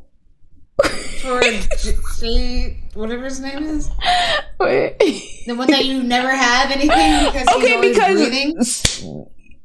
Xiumin did that's a Beyond Live thing with everybody else. No, what did your person do? You didn't even know. Leanne had this pull BS where to find the information. I'm gonna post some pictures. Hold on, let me find. I'm deleting them. I'm blocking you. You get on top of this. I just didn't do my homework. It's fine. Listen, there's no homework to be done. It's fine. We can break up with Lee Jung-jae too because he's not doing anything that I'll look up because he literally won a SAG award. But oh my god, y'all! My bro just out. All right. To the Twitter of him dancing. Let me delete this real quick because he was at a beat. Let me hack into the mainframe and delete this from existence. Oh, he looks so cute. But we're still breaking up with him. So make sure to at me with the new podcast boyfriend that you think should, get a exclusive segment. Each whatever. Obviously, no minors, no babies, no people under 24. That's the only stipulation. Oh, would that make a good look? Oh, you can clip on YouTube, by the way, guys. So if you want to clip, but I think it's time to wrap up. But as always, Jazz. Okay, Leanne, can you block this Jazz person with this dusty Xiumin? It seems like they were saying something that is really on point. That Xiumin should say and always be. I don't know, with this dusty icon. I don't know. I mean, look at that. She even has Xiumin as wow. Look at that. I don't know. It seems dusty. But that was Coco Bop era. No. We do not need the lore of the photo. All right, guys. Thank you so much for hanging out. You don't gotta go home. I promise you don't gotta go home, but you gotta get the heck out of here. The bar is closing up. Okay, last call. Jazz, any last words? Xiumin is here to stay. Okay, so you had your chance to talk about Xiumin. All right, Xiumin supremacy. All right, and guys, I want to thank you guys so much again for sticking around for our first episode back, and our first episode back on YouTube. 4 hours. We gotta be working the size, y'all. Okay. I was gonna try to edit this into a podcast to put on Spotify, but I'm seeing it's 4 hours. I'll just like cut out the first half. Honestly, just cut us out talking about whatever we're talking about, and then you'll have like 2 hours. That's so true. Thank you so much, Andy, Leanne, everyone in chat right now, Scout, Christine, Celine, everyone who came out tonight. Thank you so much. Drive home. Don't drive home. All right, if you've been drinking, take an Uber. Drive home from this bar. Take an Uber. Well, the drive is like onto their bed, which is right behind them. That's true. Take the Uber. Take the Lyft. And I will see you next time on the Sleepy Idol. Bye, guys. Thank you. Bye, break. Bye, everyone. Thanks for staying out. Wow, 4 hours. This is a subathon. Bye, everyone.